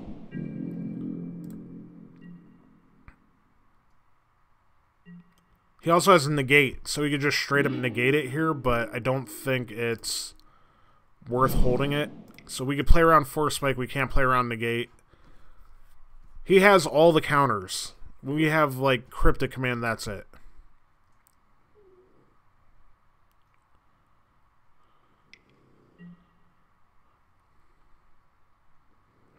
I appreciate the Rocky Horror. Yep, of course he had negate. Why wouldn't he have negate? Sure. Always has negate. So I think next turn we just hold up Deceiver Exarch and hope to tap down his blue source for the following turn.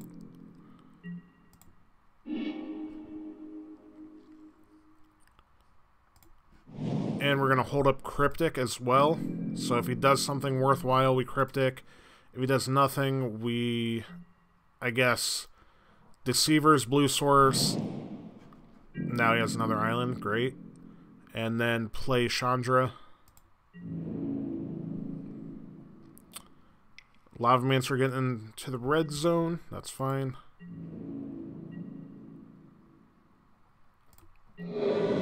Although I should have Exarched and blocked it, but whatever.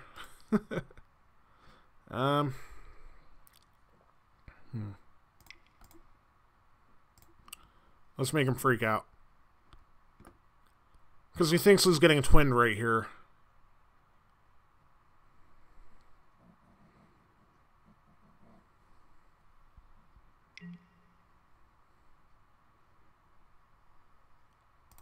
Sure.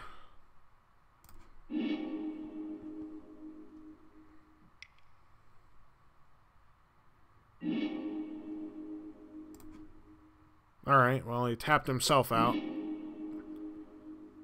Alright, and we're going to Tamiyo. I guess that's better.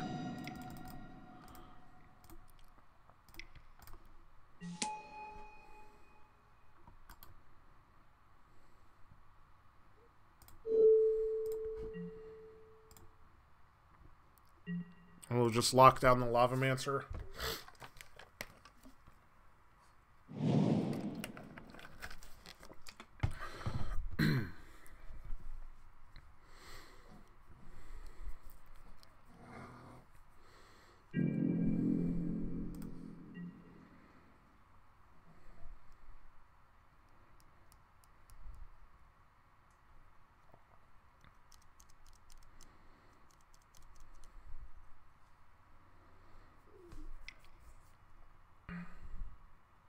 Master of Waves. Gross. I guess we could just repeal it. That's fine.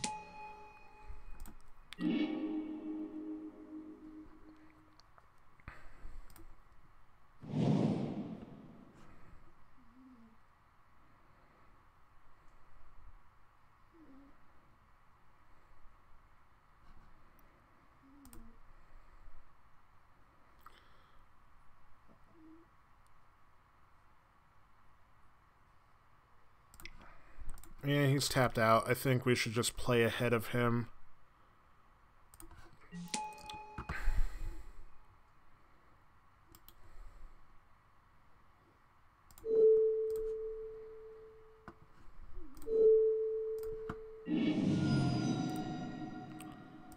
Alright, tap down the Master. And we could just repeal the Elemental. Is there any incentive in doing that right now?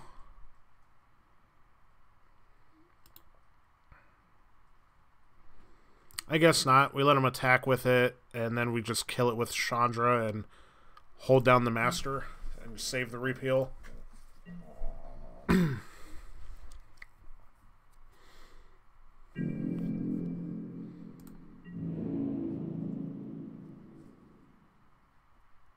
Yeah, he could knock down Tamiyo.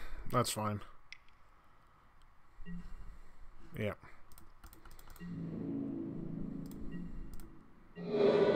just kill it with Chandra this turn, and then...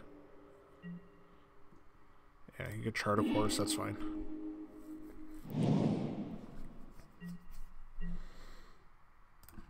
Yeah, and then we just kill the Elemental, lock down the Master.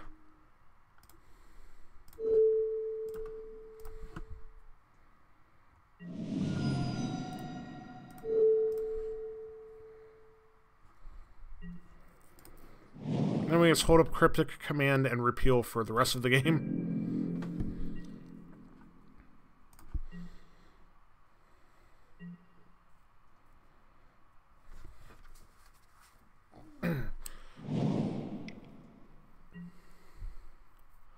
Baral?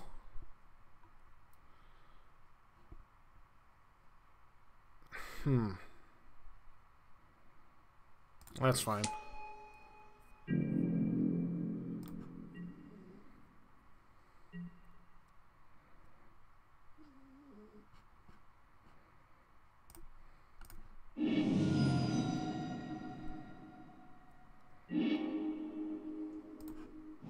Another red source. Okay, yeah, we got an answer to Baral right here in Roast.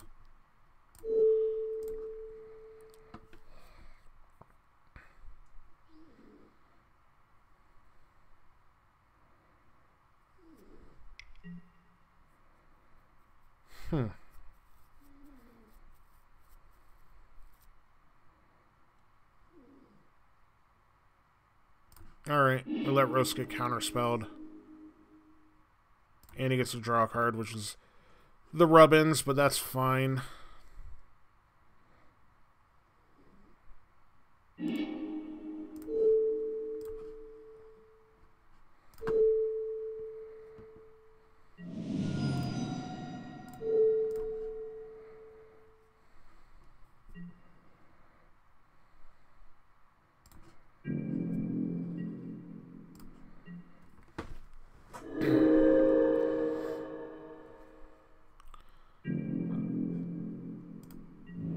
So we could ping Tamiyo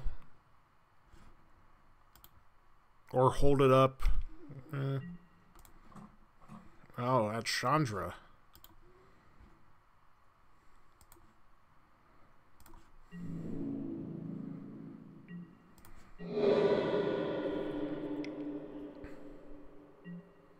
Oh, you're getting Cryptic.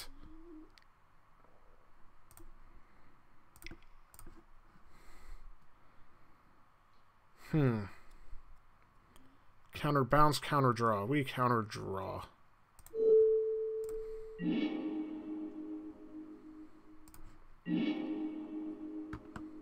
Well, that felt great.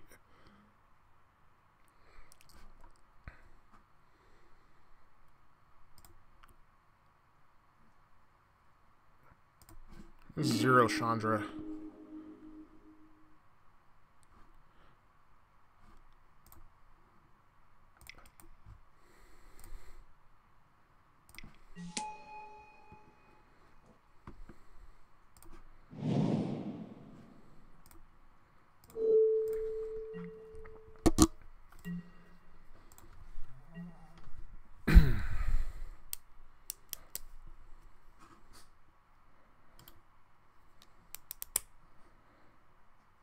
We're getting down there in time, too. We're at 11 minutes.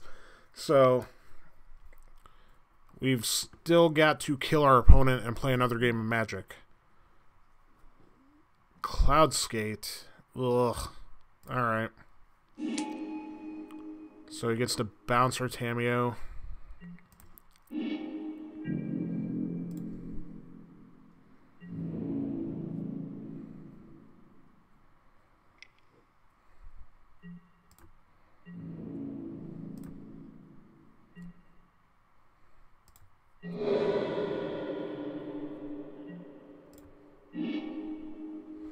Oh, there's Pestermite, so... Let's see what Chandra yields.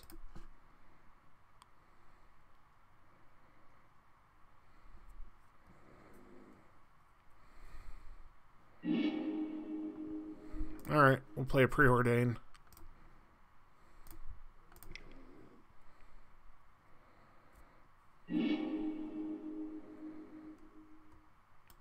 Bottom. We draw a Mole Drifter. Well, that's cool. I like a Mole Drifter.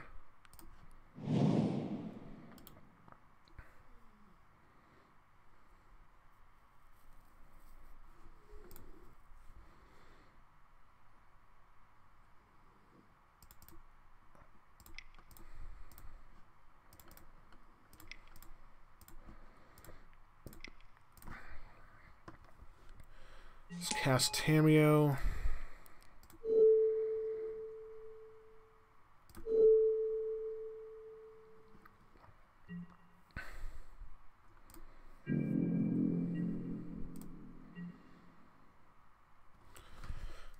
Now we're going to ambush this Cloudskate. Or maybe we just cast Pestermite.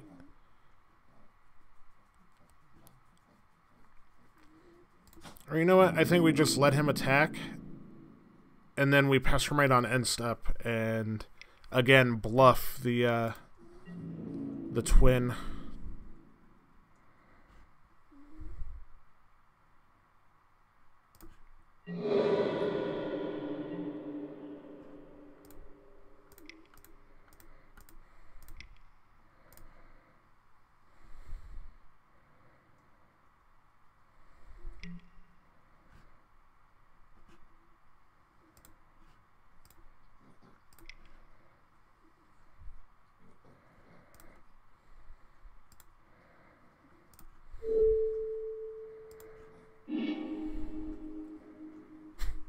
And he wasted a Force Spike.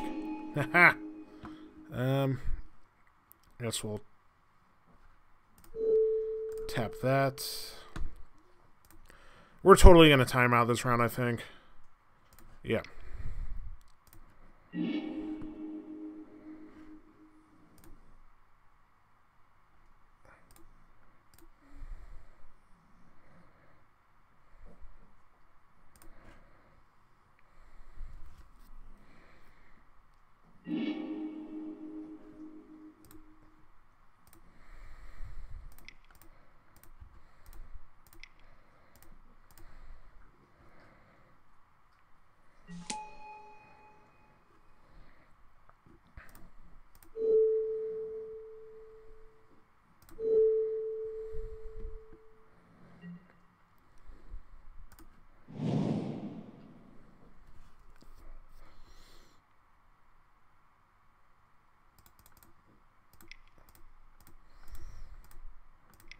It's really annoying with Chromatic Lantern.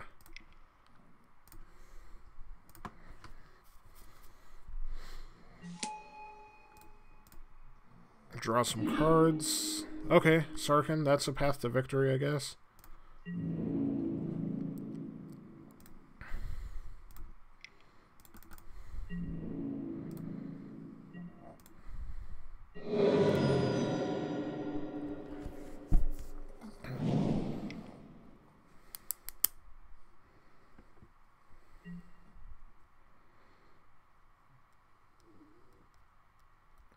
Alright, he's stealing my Cloud Sky, or Phoenix rather.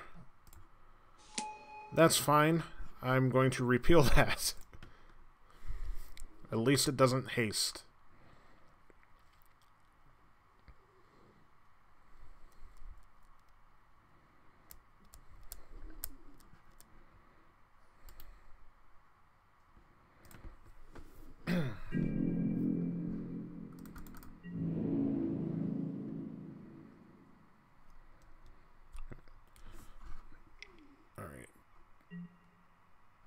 Both at Tamiyo.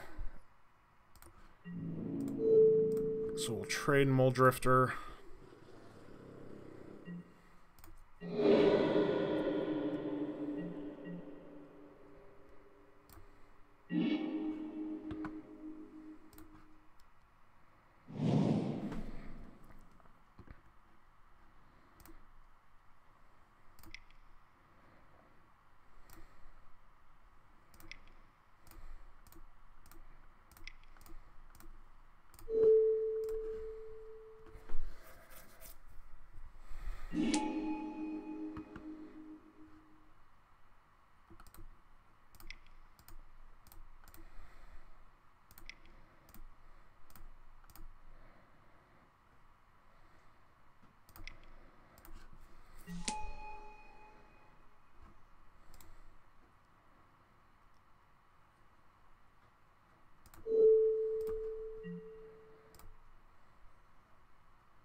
And we have 3 powerful planeswalkers in play, and a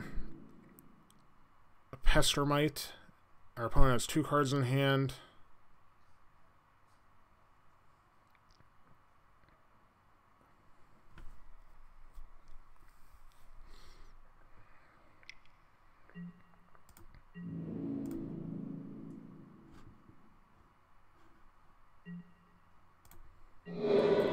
Yeah, we'll let him hit Tamiyo down. That's fine.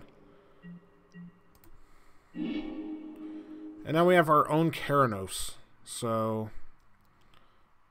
I think we want to play Jace, because I like Jace.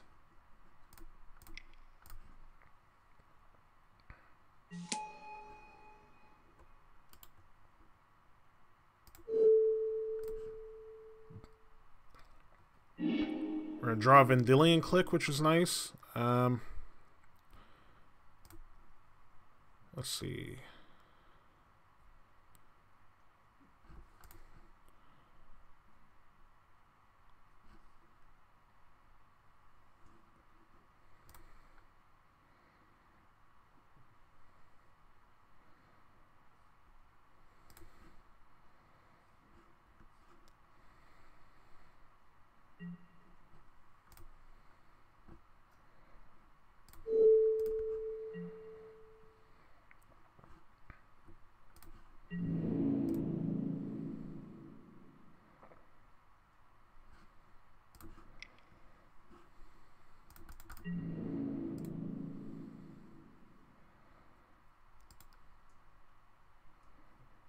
He's not conceding because I'm eating a lot of clock to kill him.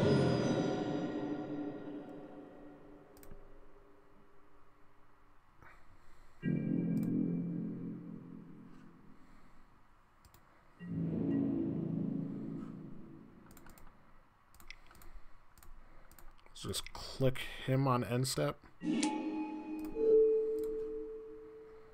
This should be enough for a scoop, right? Okay.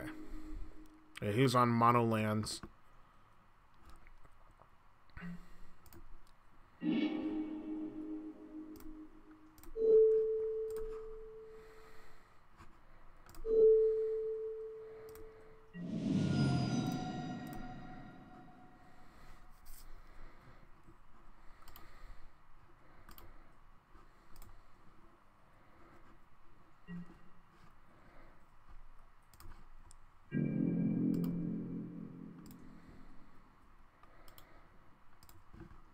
We are so timing out.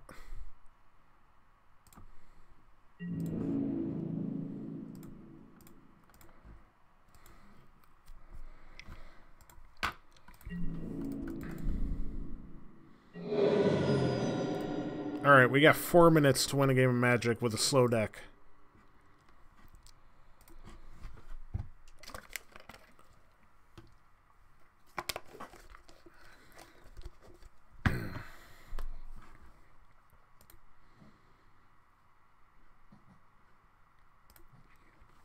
It looks as if the chat has calmed down for the moment.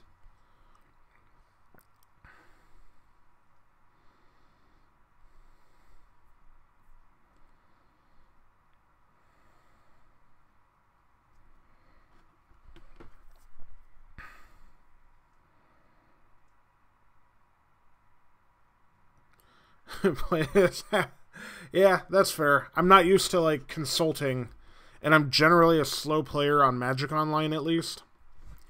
So I'm trying to balance the entertaining and the engaging with the audience, plus the playing, plus like the playing well, plus the managing my time, and I'm very new to this. This is the first time I've ever streamed Magic Online, and only like the 5th or 6th time I've ever like recorded and talked over my plays verbally. This hand is a bunch of land and a 4 and a 5 drop.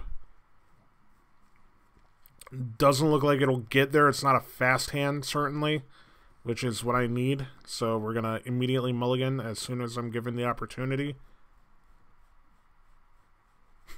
I appreciate the motivation to move faster. I mean, feel free to be like, just play your fucking cards, buddy, if it comes up.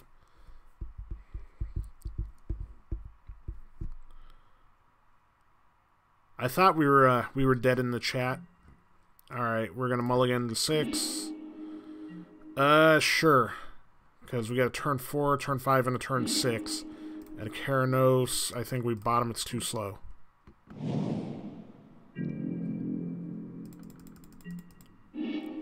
Alright, Jace is solid. We need to draw an island for it. Then we can go Jace into Chandra, into Dark Dwellers, into Big Chandra. In Magical Christmas Land, when our opponent has a bunch of blue mana up. Alright, we get the Impulse at the end of his turn, which is going to make us take a lot of time.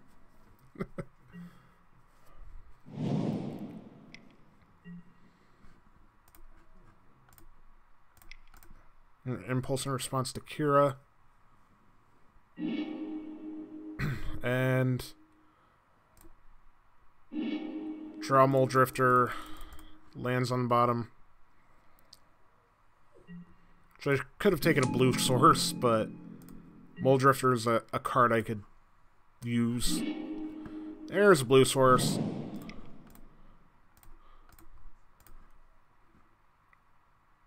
Alright, are we comfortable losing this Jace to not give our opponent cards? Nah, we'll each draw one. Alright.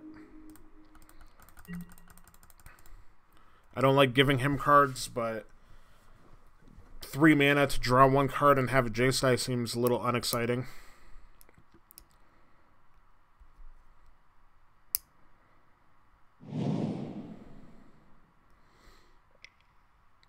Yeah, the island came right on time. Oh, okay, so Jace is going to die anyway, but it's going to take our opponent a card in an attack step. Sure. Do your worst.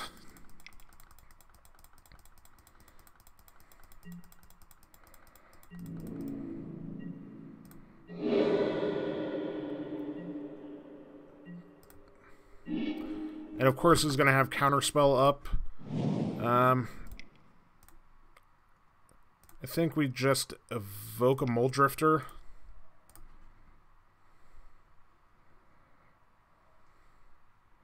He can't counter it, I don't think. Or if he wants to, that's fine. But alright, a click is a thing.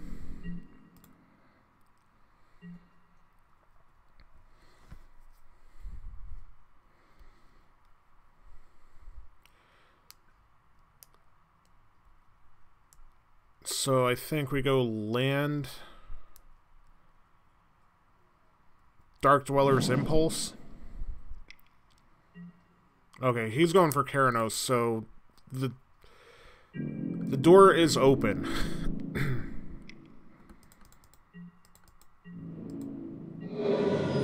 I didn't see Force either of those 2 games, so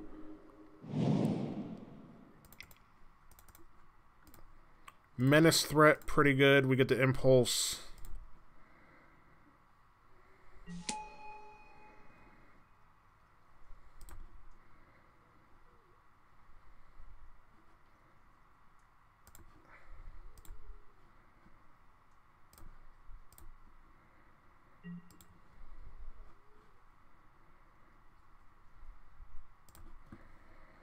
That took forever.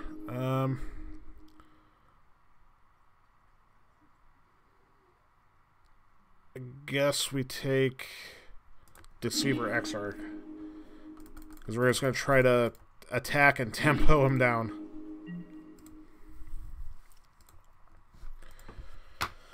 It's cool that Dark Dwellers lives through a Keranos trigger.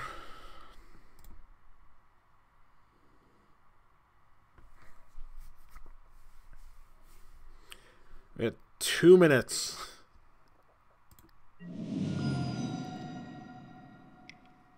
And he's just going to finish off Dark Dwellers with a bolt or something. Oh, with Chandra. Okay. That makes sense, too. Bad beats.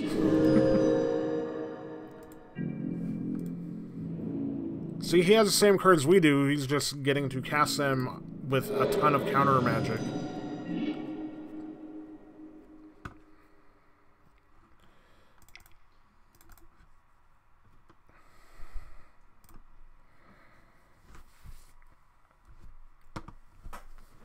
Oh, this sucks because I really have to pee, so I had 2 minutes to finish this game and go pee.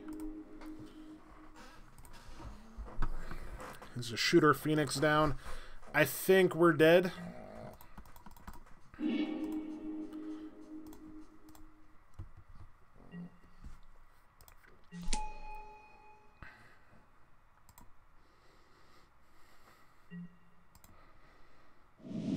Yeah, we don't even get to... That was bad beats.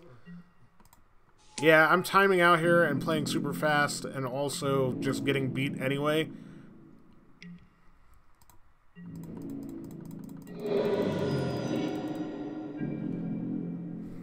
Alright, we're dead. I'm going pee.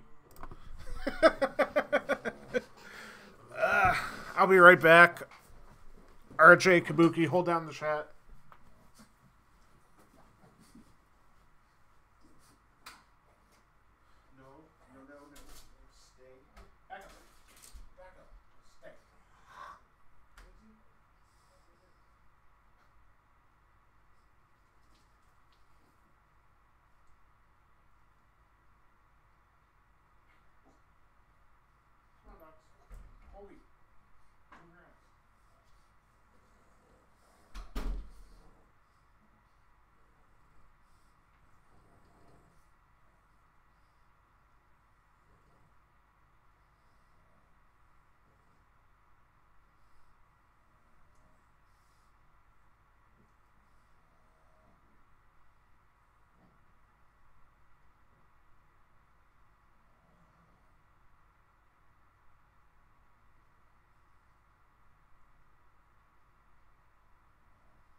Daisy, come on.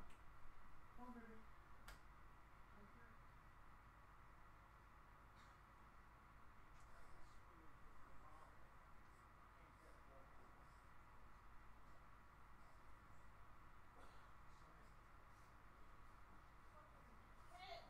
Did she?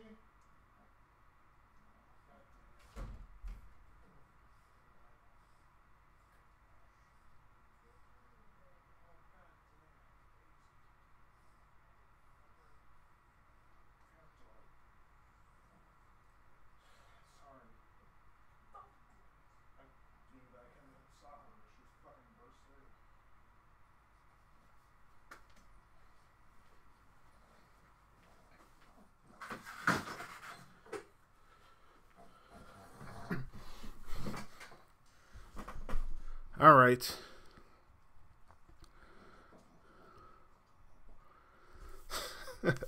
Sorry about the pee interruption, RJ.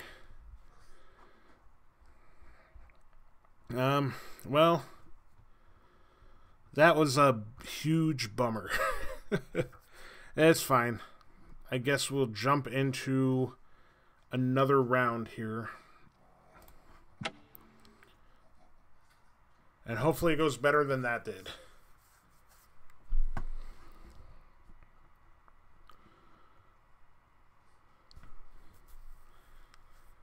Yeah, I played way too slow. I was doing way too much talking at the chat and playing slow. I play at a normal, regular pace in paper, but on Magic Online I always play slower because I always have to think twice about not misclicking. I don't know why it made this happen. Alright, we got a Repeal, we got a Jace, we got a Lantern. Sure. We got Ponder, turn 1. Mono white, maybe? Or white something or other. Basic Plains is the most scary thing that could happen. Alright. So we Ponder. A whole lot of lands. Yeah, we're gonna shuffle that, draw a mountain anyway. Yeah, he had negate, force spike, counterspell, and cryptic.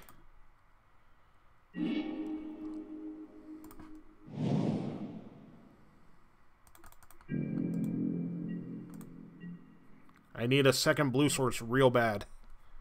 But when I shuffled that Ponder because I didn't want to draw 3 lands in a row. Ah, a Jit and a Selfless Spirit. Pretty gross.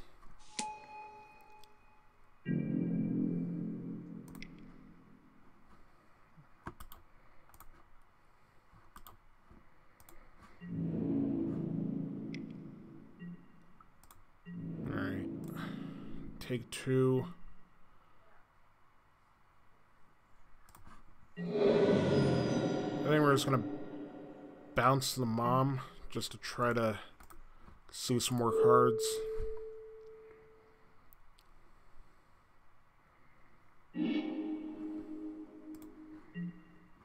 Alright, Pestermite, Preordain. I think we're going to hold up Pestermite and try to make him spend mana casting Mom and equipping, and then we could tap down something. Tap down the Spirit.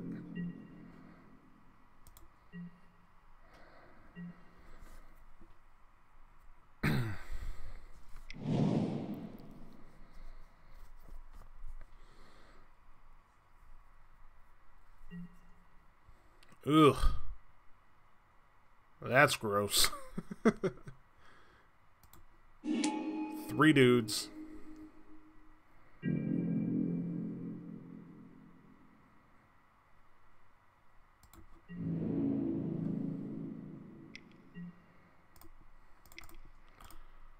I think we're just going to ambush this and tap down his planes so he can't play Mom post-combat.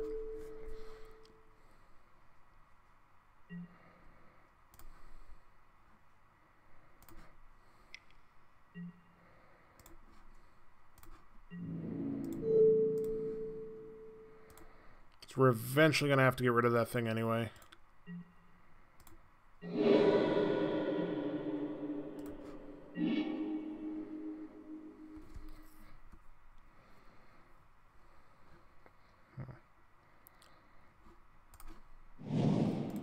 Alright, I guess we could Chandra and start taking care of these.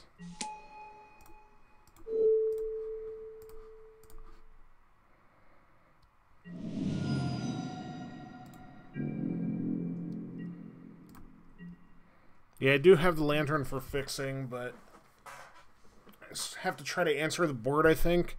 And tapping out for a Lantern is not doing that. This is a Hero of Bladeholder or something. I'm going to be real bummed. Well, I guess I have minus... Oh, Johnny. So he can minus, pump his team, attack Chandra down to 1.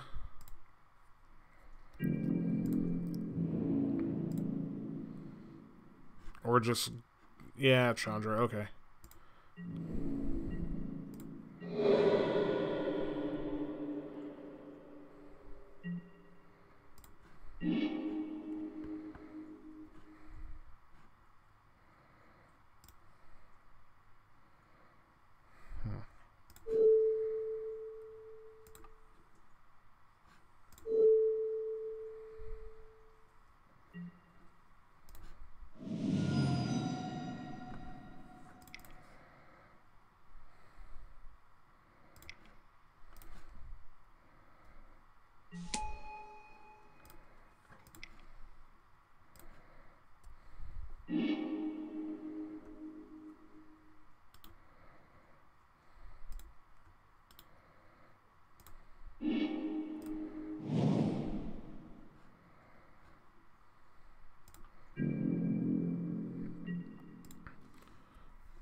Well, let's see. Armageddon means that I just lose, right?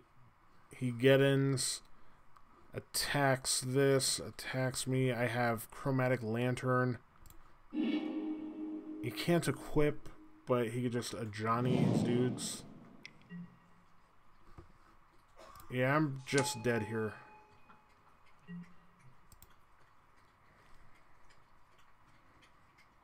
Yeah, so he kills Chandra, attacks me for 3, has a Johnny, Mother of Runes, and a Spirit. And I need Runner land to play a Jace. Yeah, okay. Seen enough.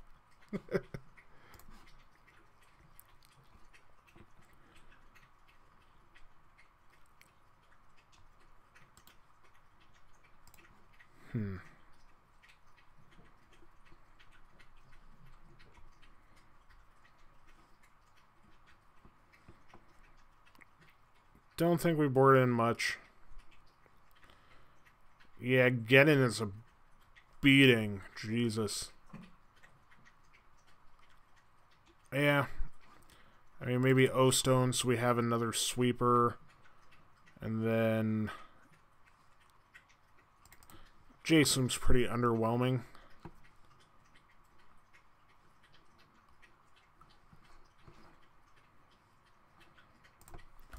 Yeah, we'll do that.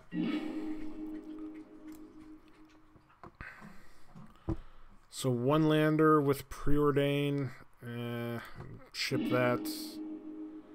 Alright, we'll try that. Hopefully scry a Preordain or Ponder up to the top. Impulse is fine.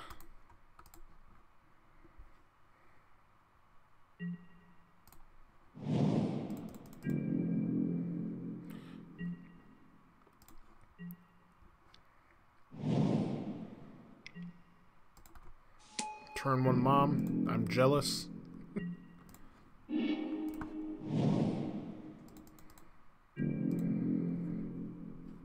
So we go Impulse on the end step, look for land.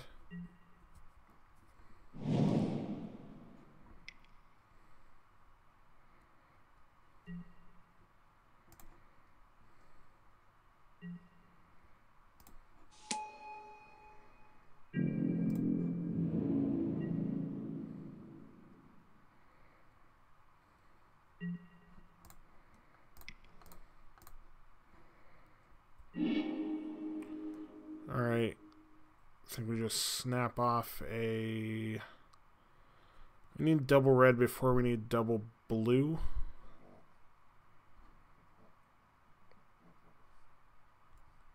It's tough, but we take Stomping Ground.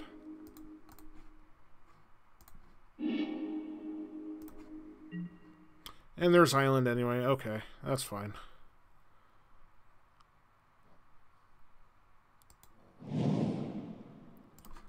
Alright, play Stomping Ground, and we hold up Exarch. And then we can try to ambush Mother of Runes.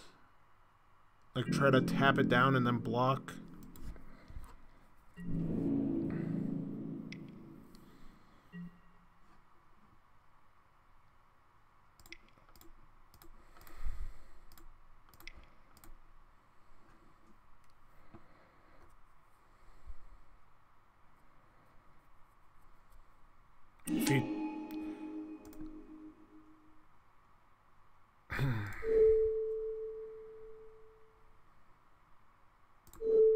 Let's tap a land, because we can give it pro blue anyway, but I could block.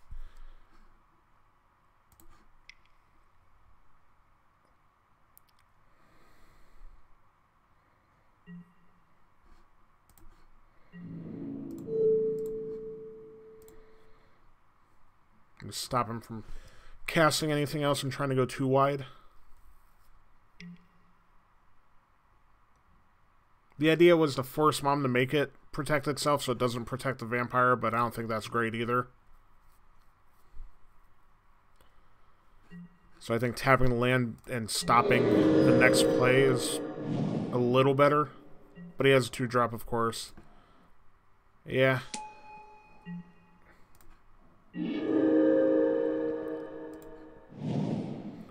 can't cast any of her things, so that's great.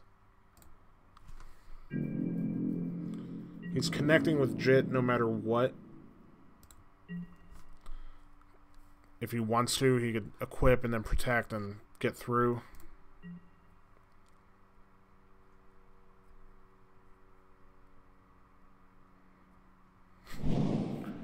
Last game he didn't, he didn't even equip it, so there was that. He just getting me.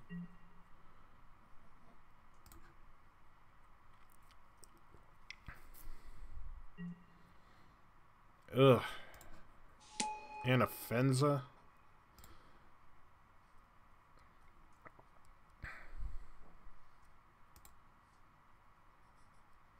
Yeah, he has a deck that I would love to play.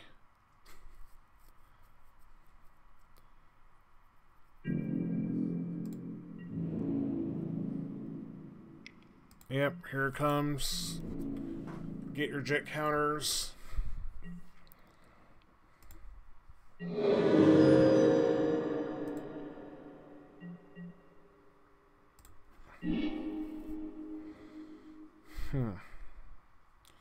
I think we have to...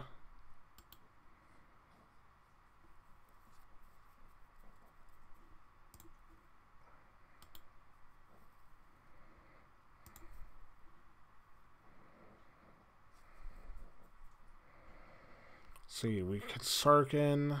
Doesn't do a lot. We can Keranos. I think we're just going to Keranos.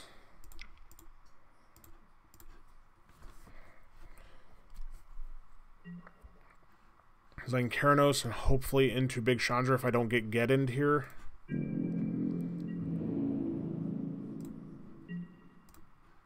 And then I could just minus Chandra, blow up all of what he's doing, except for whatever is equipped.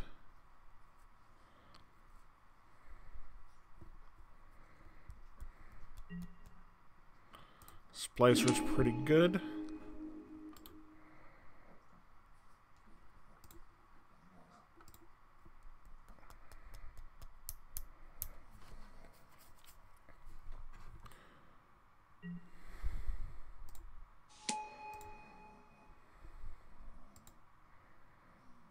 Yeah, I could -3 Sarkin and clear up most of what he's doing.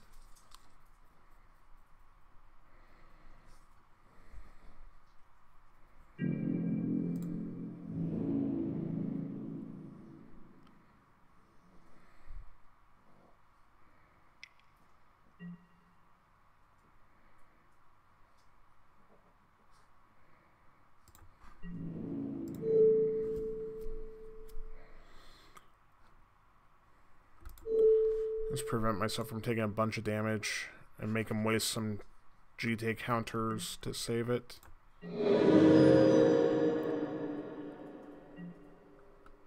Or he doesn't even need to save it because bolster. Never mind.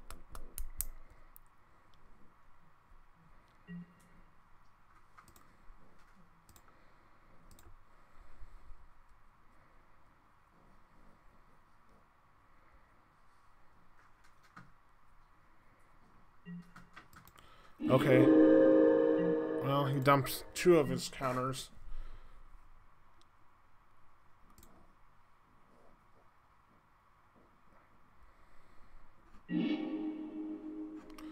Alright, so I drew Island Mountain, so I could play the 6th land and hold 2 lands for Geddon, and play Chandra and -3.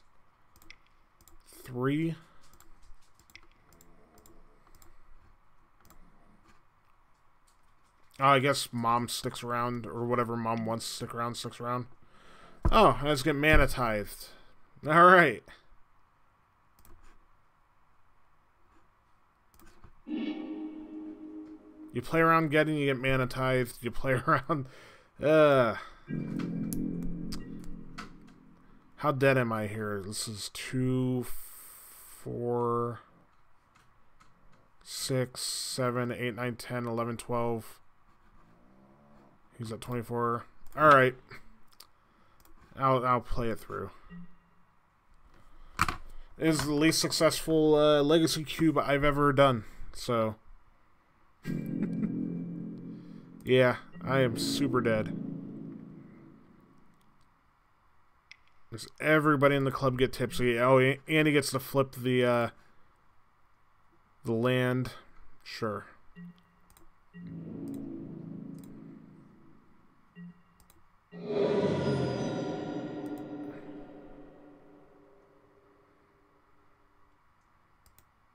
Yeah, it's like Oblivion Stone. Nope, I can't afford to Oblivion Stone because I don't have the mana to crack it immediately.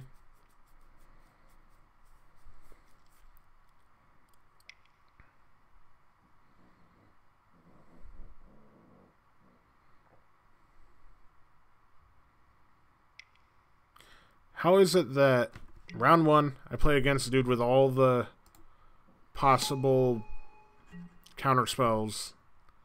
Then round two I'm like, okay, mono white, we're good here, and I get mana tithed.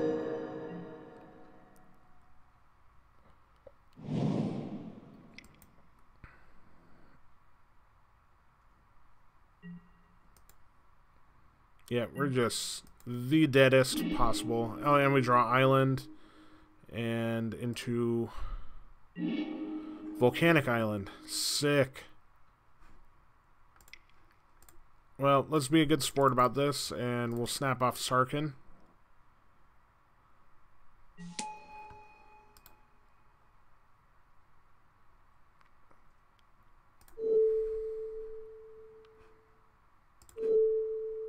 And we'll attempt to kill Mom, which will protect herself. And we concede. Yeah, nothing we could do there. Just drew a bunch of land. And we are 0-2 in the first cube stream.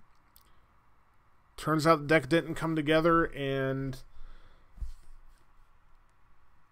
it not only didn't come together, we're just playing against pretty solid players, pretty solid decks, and getting just rolled over and over again.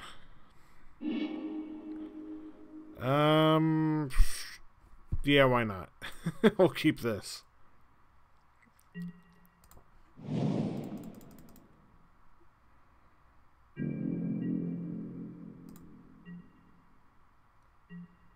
I think the big problem is, like, there were a couple of opportunities where I had Pestermites and another mono red turn 1 mom deck, or mono white turn 1 mom deck.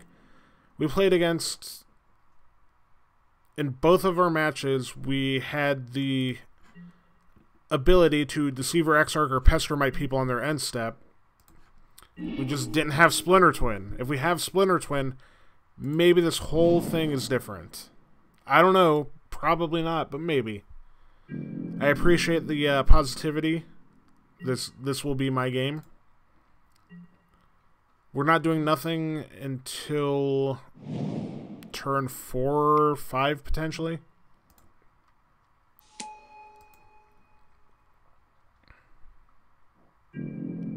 So, we'll see, but yeah, it's just like in any of those games, if I had Splinter Twin in my deck, maybe they're different. Maybe the outcome's different.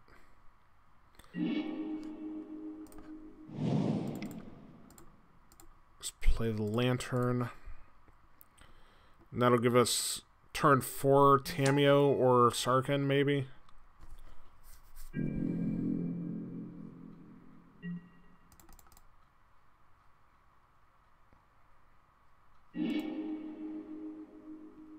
So we're ramping into a 5-drop, our opponent's ramping into a 4-drop here, maybe. Probably Garruk. Oh, Emiria Angel. Okay. It's a moderately difficult threat to deal with.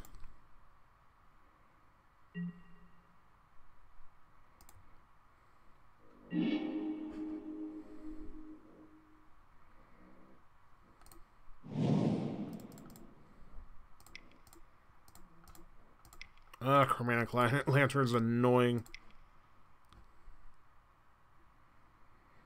Let's see. You can protect the angel with Mom, then kill Sarkhan. It's pretty bad.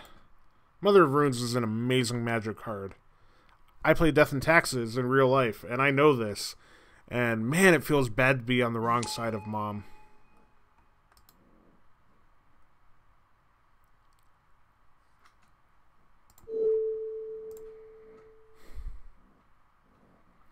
We'll just make him tap Mom now for no reason. Yep. Seems good.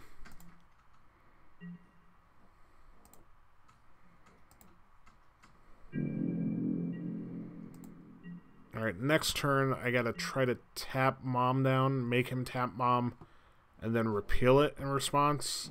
That doesn't really do anything. Meanwhile, here he just snaps off and makes all the dudes. See, the trouble is I could tap Mom down, but then I don't have anything to do otherwise. I can't tap Mom and then kill his stuff. I just don't have the spells. I guess I could tap Mom, try to tap Mom next turn, and then Sarkhan the Emeria Angel is a thing. But then I'm going to lose either Sarkhan or Tamiyo.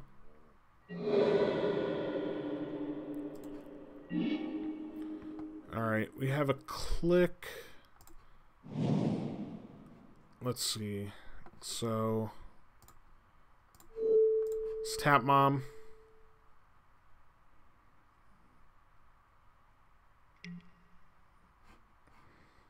Alright, cool. So we gave it protection from blue. Sure, that's fine.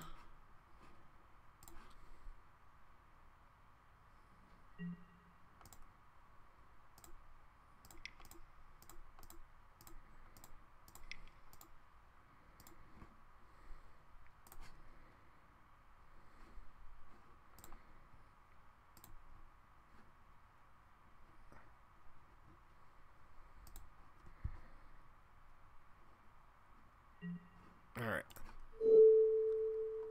Oh, jeez. Alright.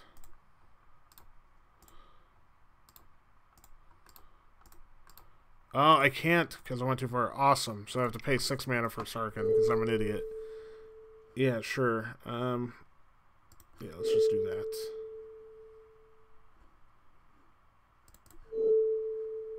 that. Ugh. I hate Magic Online so much.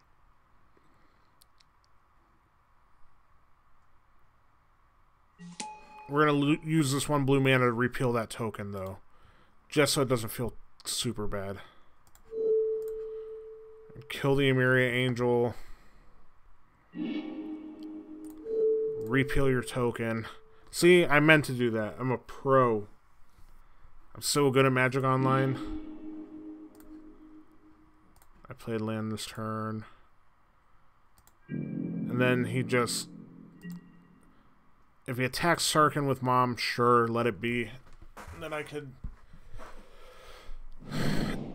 take down Mom somehow.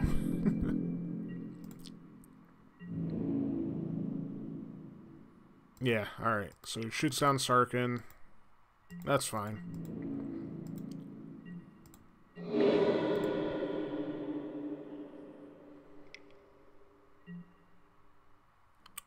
And he's gonna flicker.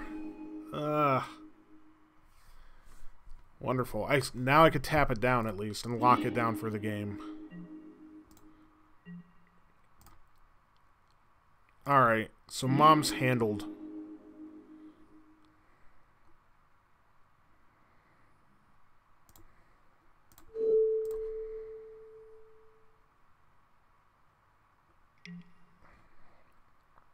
Then we Collective Defiance.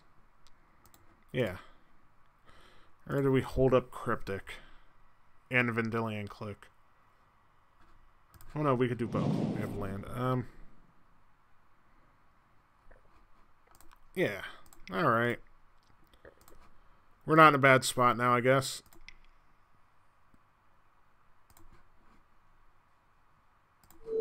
We'll just shoot the Flicker Wisp down.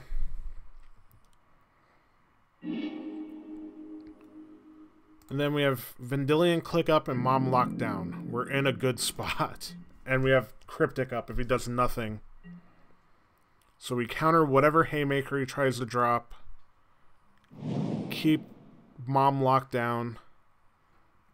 Or Vendilion Click him on his end step.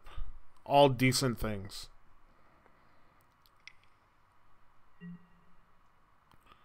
War and Peace, huh?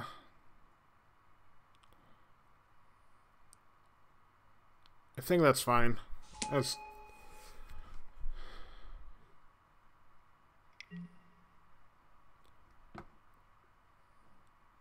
Yeah, it doesn't give it Pro Blue, though. So, yeah, that's fine. You can have that equipped to Mom indefinitely. You're never untapping Mom.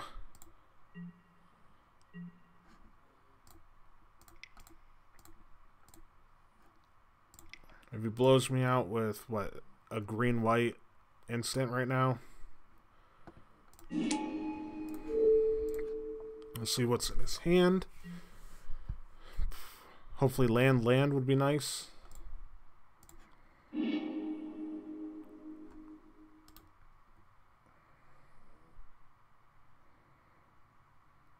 Yeah, you can keep that collective effort. That's fine.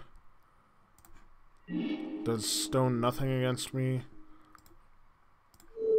So we tap Mom indefinitely.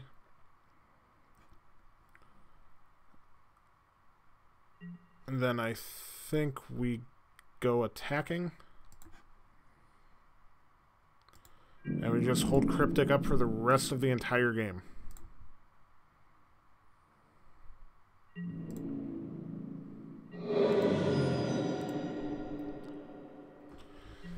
We're in fine shape.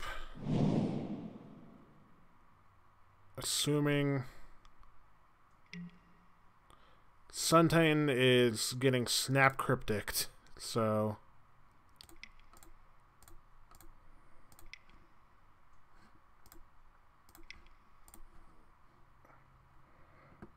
we're going to counter draw. Now we know that's collective effort or whatever the hell the name of that card is in his hand. And nothing. And then on his end step, we could Pestermite and just put a clock on him.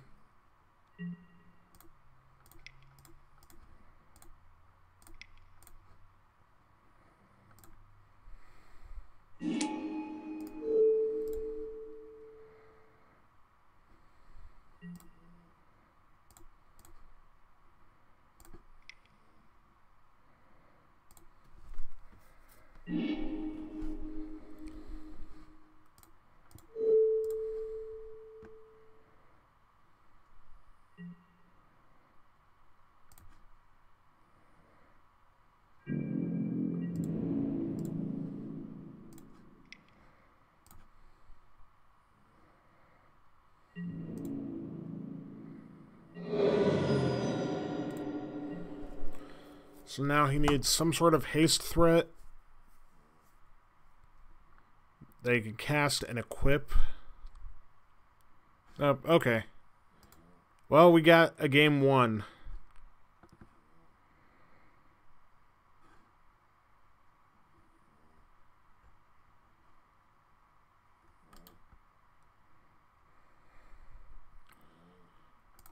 Char seems bad, but maybe necessary. He has a lot of creatures, and I think we need all the removal we can get.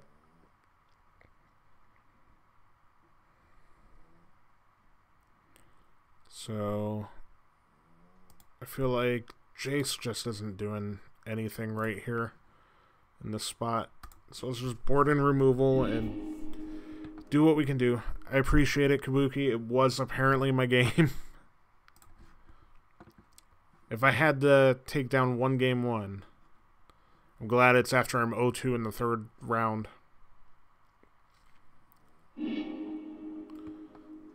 Alright. Tapped land, preordained, lantern. Yeah, okay. If he has a fast hand, I could get steamrolled here. Like if he goes 1 drop, 2 drop, 3 drop, which of course he's gonna.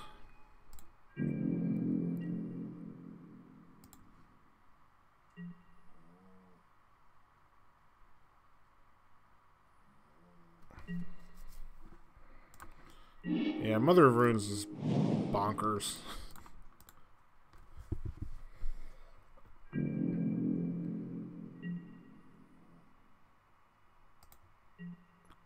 I know I'm late to reply, but I do like the original Mother art too.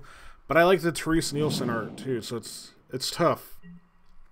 It's a toss-up. I like the original because it's the mother that I grew up with, right? It's your first mother.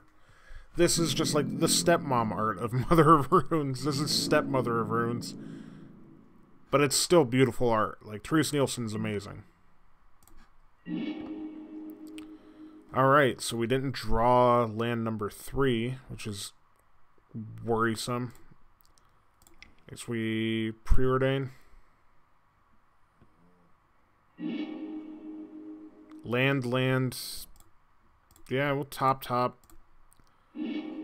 Take land so we can cast spells. And then next turn we can lantern and then start our shenanigans. Hopefully, like, catch something with a Pestermite and then Muldrifter, etc. Yeah, this is Stepmother of Runes. We still love her. She's still great. But she's just not as... You know, you don't love your stepmother as much as you love your mom. As much as you dislike saying that. Unless, you know, your mom was a shitty mom and your stepmother's great. In that case, sure. But in this fantasy world, we had a great mom. Our mom was great. Things just didn't work out well with Dad. And Dad has a new wife. And stepmom's cool, too. We like her. But, you know, you gotta give it up to the OG, to your birth mother, your first mom. As absurd and ridiculous as this is. Let's see.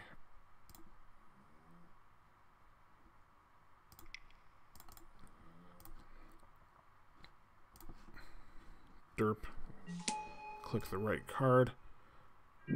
Alright, so we're tapping out for the lantern. So if he equips and attacks, we're taking 1,000,000 damage. Yeah, we're taking 7, effectively.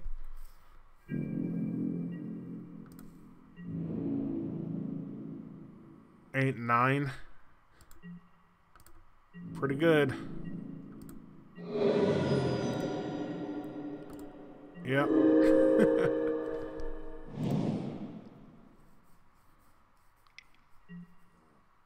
Lotus Cobra 2, huh?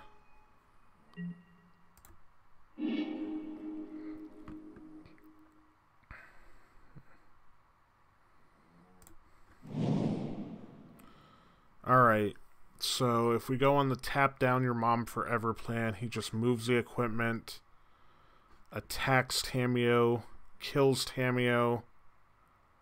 That seems bad.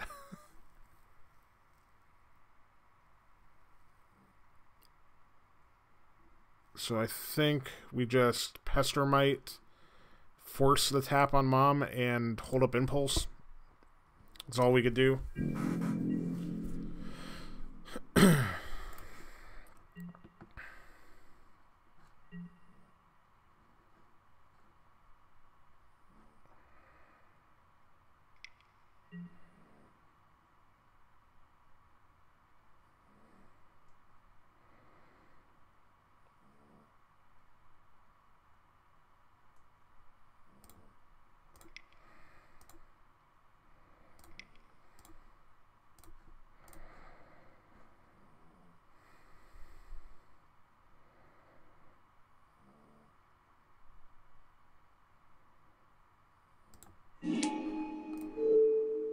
We'll try to tap the Cobra, and if he taps Mom to protect it, that's fine. Because he spent the mana. If he allows it to get tapped, that's also fine because he can't attack with it. Now it has Pro Blue, and it's getting equipped. Sure.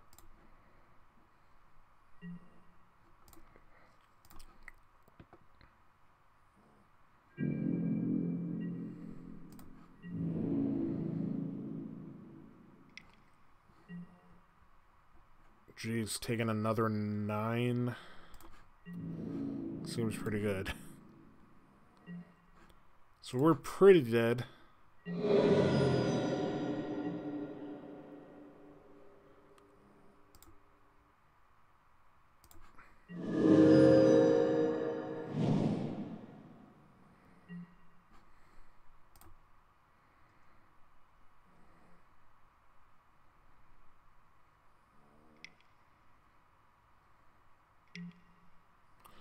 Thrun. Gross.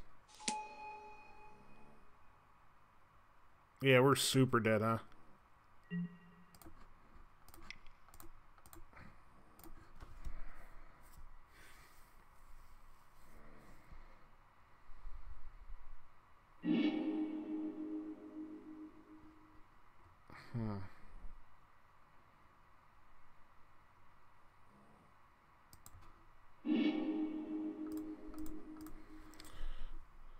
Take Incinerate, effectively do nothing.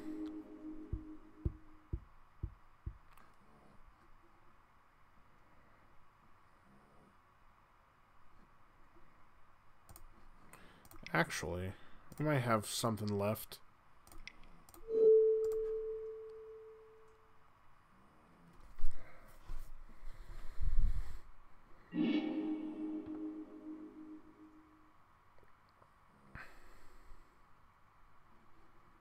So we can repeal the Cobra now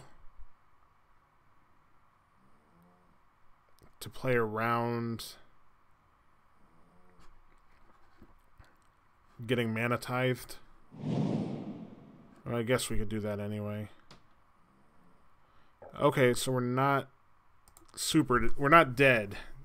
We're kind of dead, but now that he can't protect it with Mom, we could at least stall it. We could block Thrun, repeal the Cobra.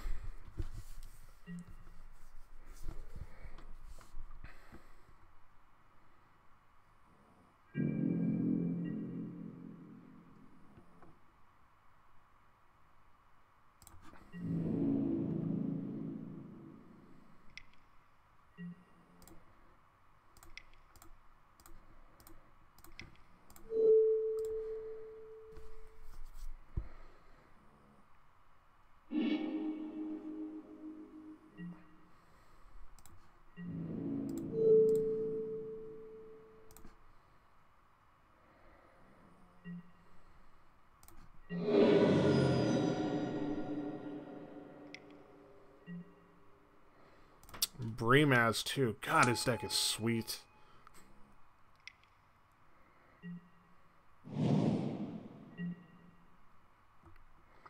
So I need Big Chandra. Is the out here? Stomping Ground won't do it. So we are dead. We're extremely dead. Alright. Yeah, we need Big Chandra, and that doesn't do it because everything's too big anyway.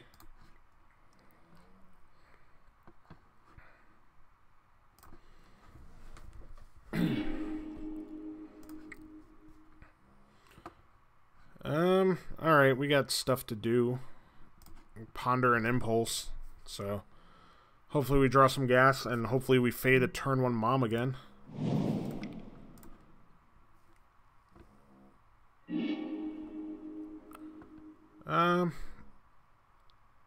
Sarkhan Cryptic Land. We can't cast any of that for a while.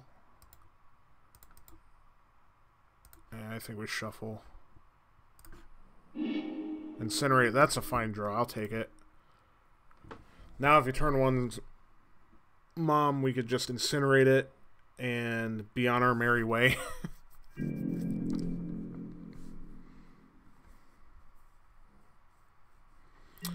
We gotta go at least 1-2. We can't 0-3 this on my first stream. Mom? Is it Mom? I mean, it's not as terrifying as Mom. Still 1 mana 2/2. We draw Cryptic anyway. I think we just hold up Incinerate and Impulse.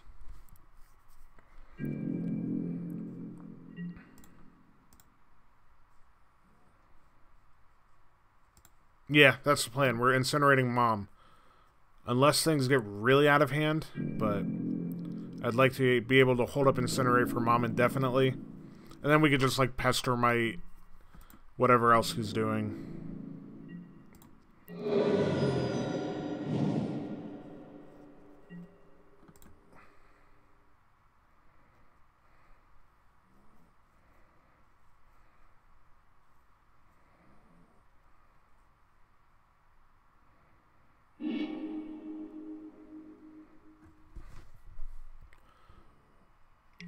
There's Mom. Sure. Welcome aboard, Mom.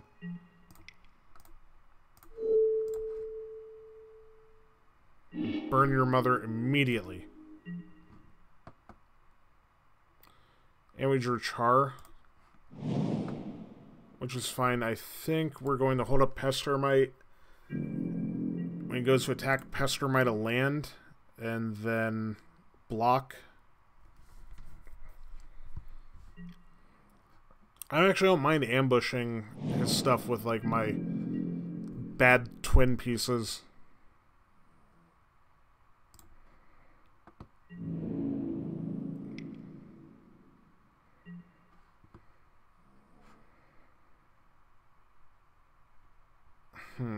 Do I ambush it with Pestermite now?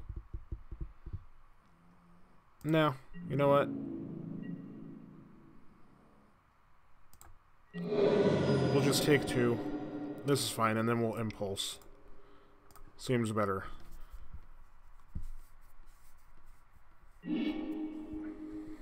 Okay, so there's all the blue mana.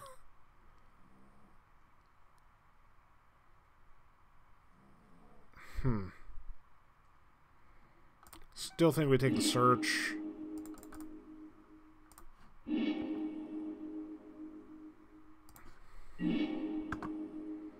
Muldrifterino.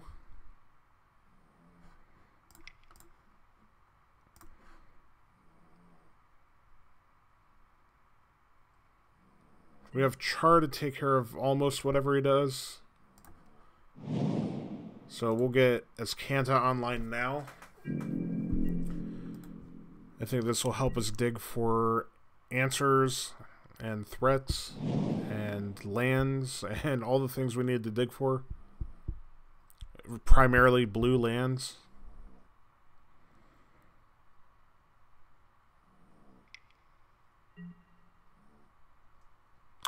Ah, collective effort. Touché. That felt bad.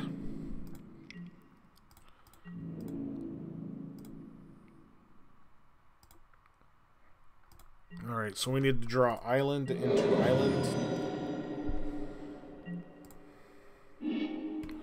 Alright, step 1, Volcanic Island. I'll take that. He's not doing much, though. He's on 4 cards. We have answers to 2 of the things he's doing.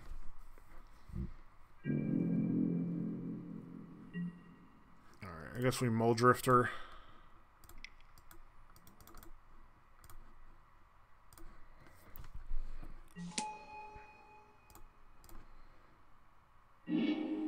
There's our lands. Cool.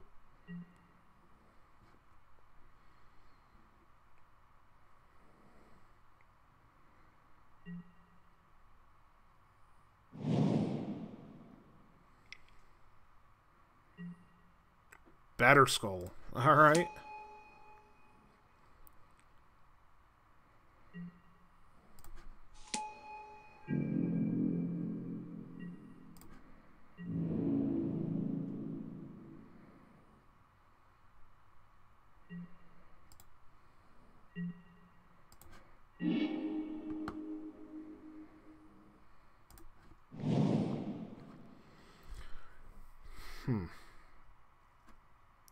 I think we're going to Pestermite the Germ.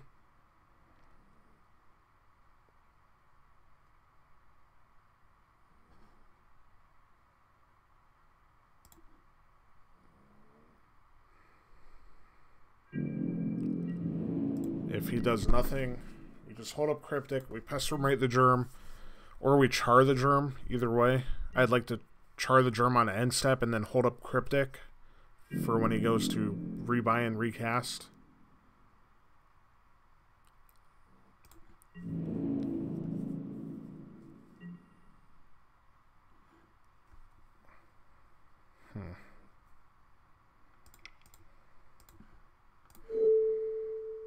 Let's char the Germ now.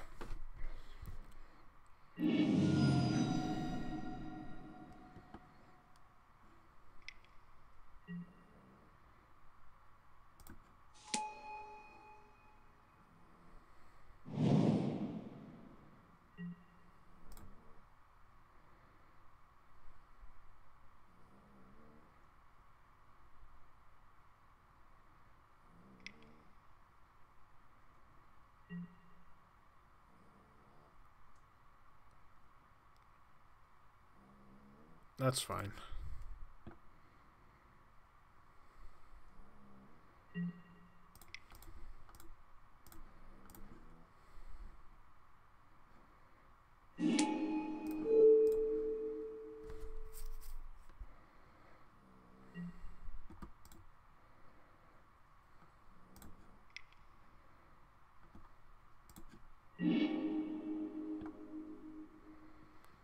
So now we just draw all of the lands, huh?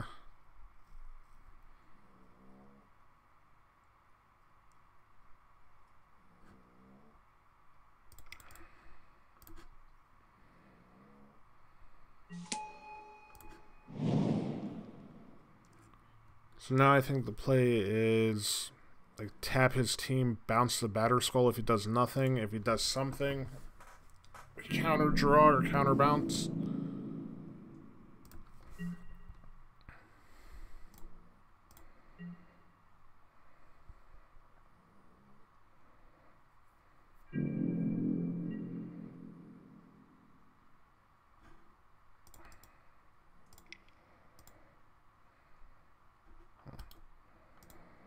You know what? No. We'll let him attack.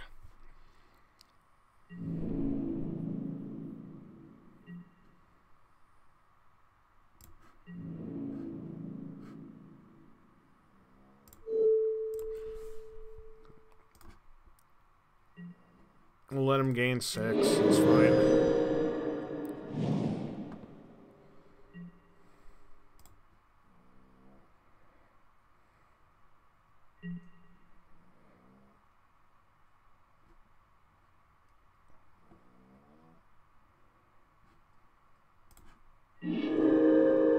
And yet another land. Bad beats.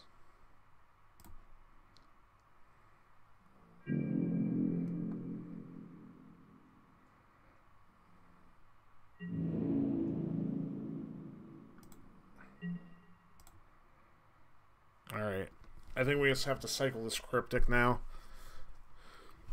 Him going to 32 isn't really doing us any good.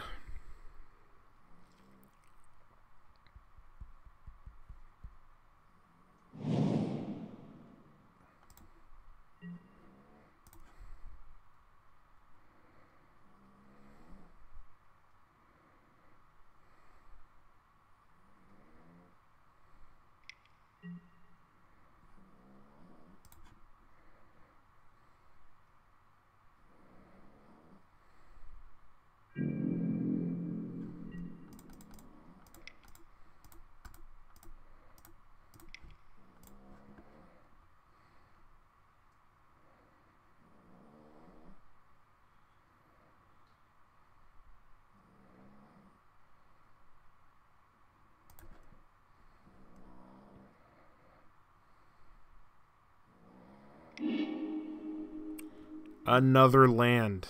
Delightful.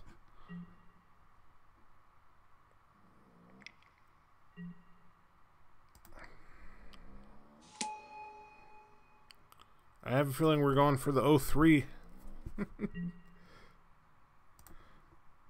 We've drawn all of the lands. Every single land. Let's see. 8, 9, 10, 11 lands this game out of the 18 in our deck. plus Lantern. Not a single actual threat.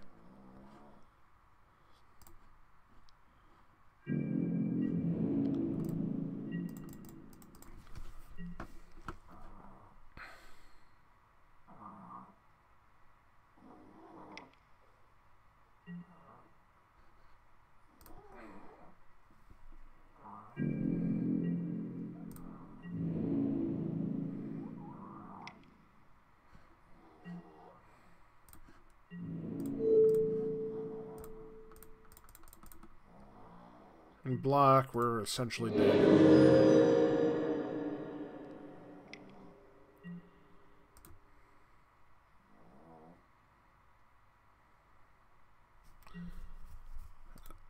A copter off heights, sure.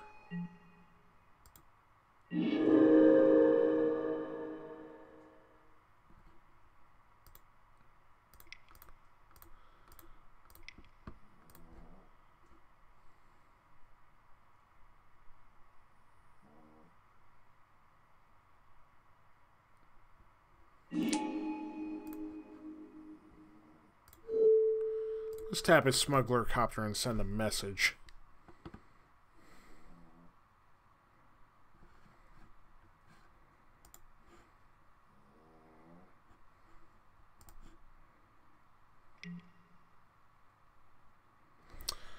Well, that's it, guys.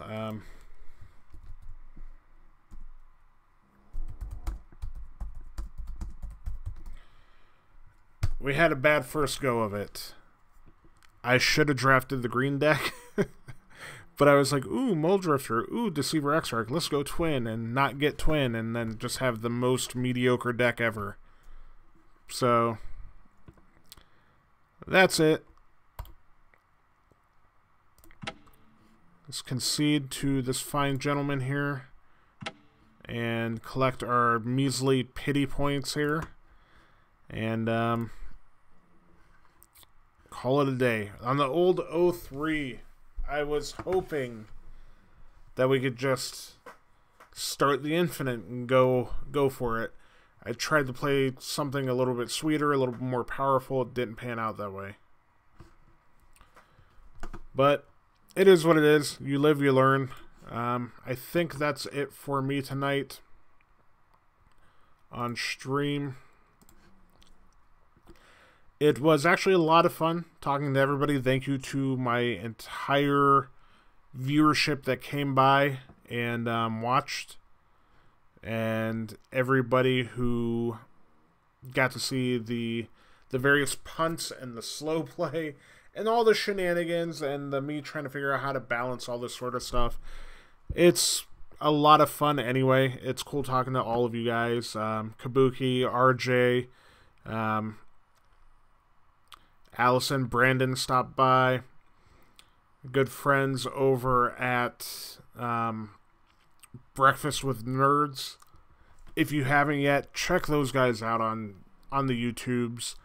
They do a lot of sort of beginner Magic stuff, so it's great if you're new to the game. I know those of you viewing this aren't incredibly new to the game, but they do other stuff too, and lore things and all that. But yeah, everybody that stopped by said what's up. My homeboy Dave, who wasn't in the chat but was watching, thanks for coming by. It was a lot of fun, and I'm going to do at least one or two more of these before Cube comes down from Magic Online. So, that being said, hopefully we do it better, and next time I'm not going to try to get too cute or try to force anything. I'm just going to try to jam the good stuff or what I feel is open or whatever. It felt like blue was being pulled in, you know, a couple directions, and although I felt I had, like, good parts of a deck, I just didn't have a good deck. That, coupled with some poor play, I'm sure. But, yeah, that's it, guys. I appreciate everything. I hope that, all of you... Oh, Ian Fiddler, I did not see you in here, man. Thanks for stopping by, even if late, if just in time to see me get crushed and finish the perfect 0-3. I feel like the Cleveland Browns, my favorite football team. But either way, I appreciate it. Appreciate it, everybody. Thanks for stopping by. That's it for the stream. Go check out some of my other stuff if you haven't yet. If you're here in the stream, it's likely you've watched most of or all of my other stuff. But that's it for tonight. I may end up making another video if there's anything to talk about this weekend or whatever before the weekend's over. If not, I'll figure out another day to do this, and I'll put the word out on Twitter and whatnot. Thanks for sticking with it, and yeah, that's it, guys. I'm going to peace out of here, so that's all I've got, and I'll talk to you again soon.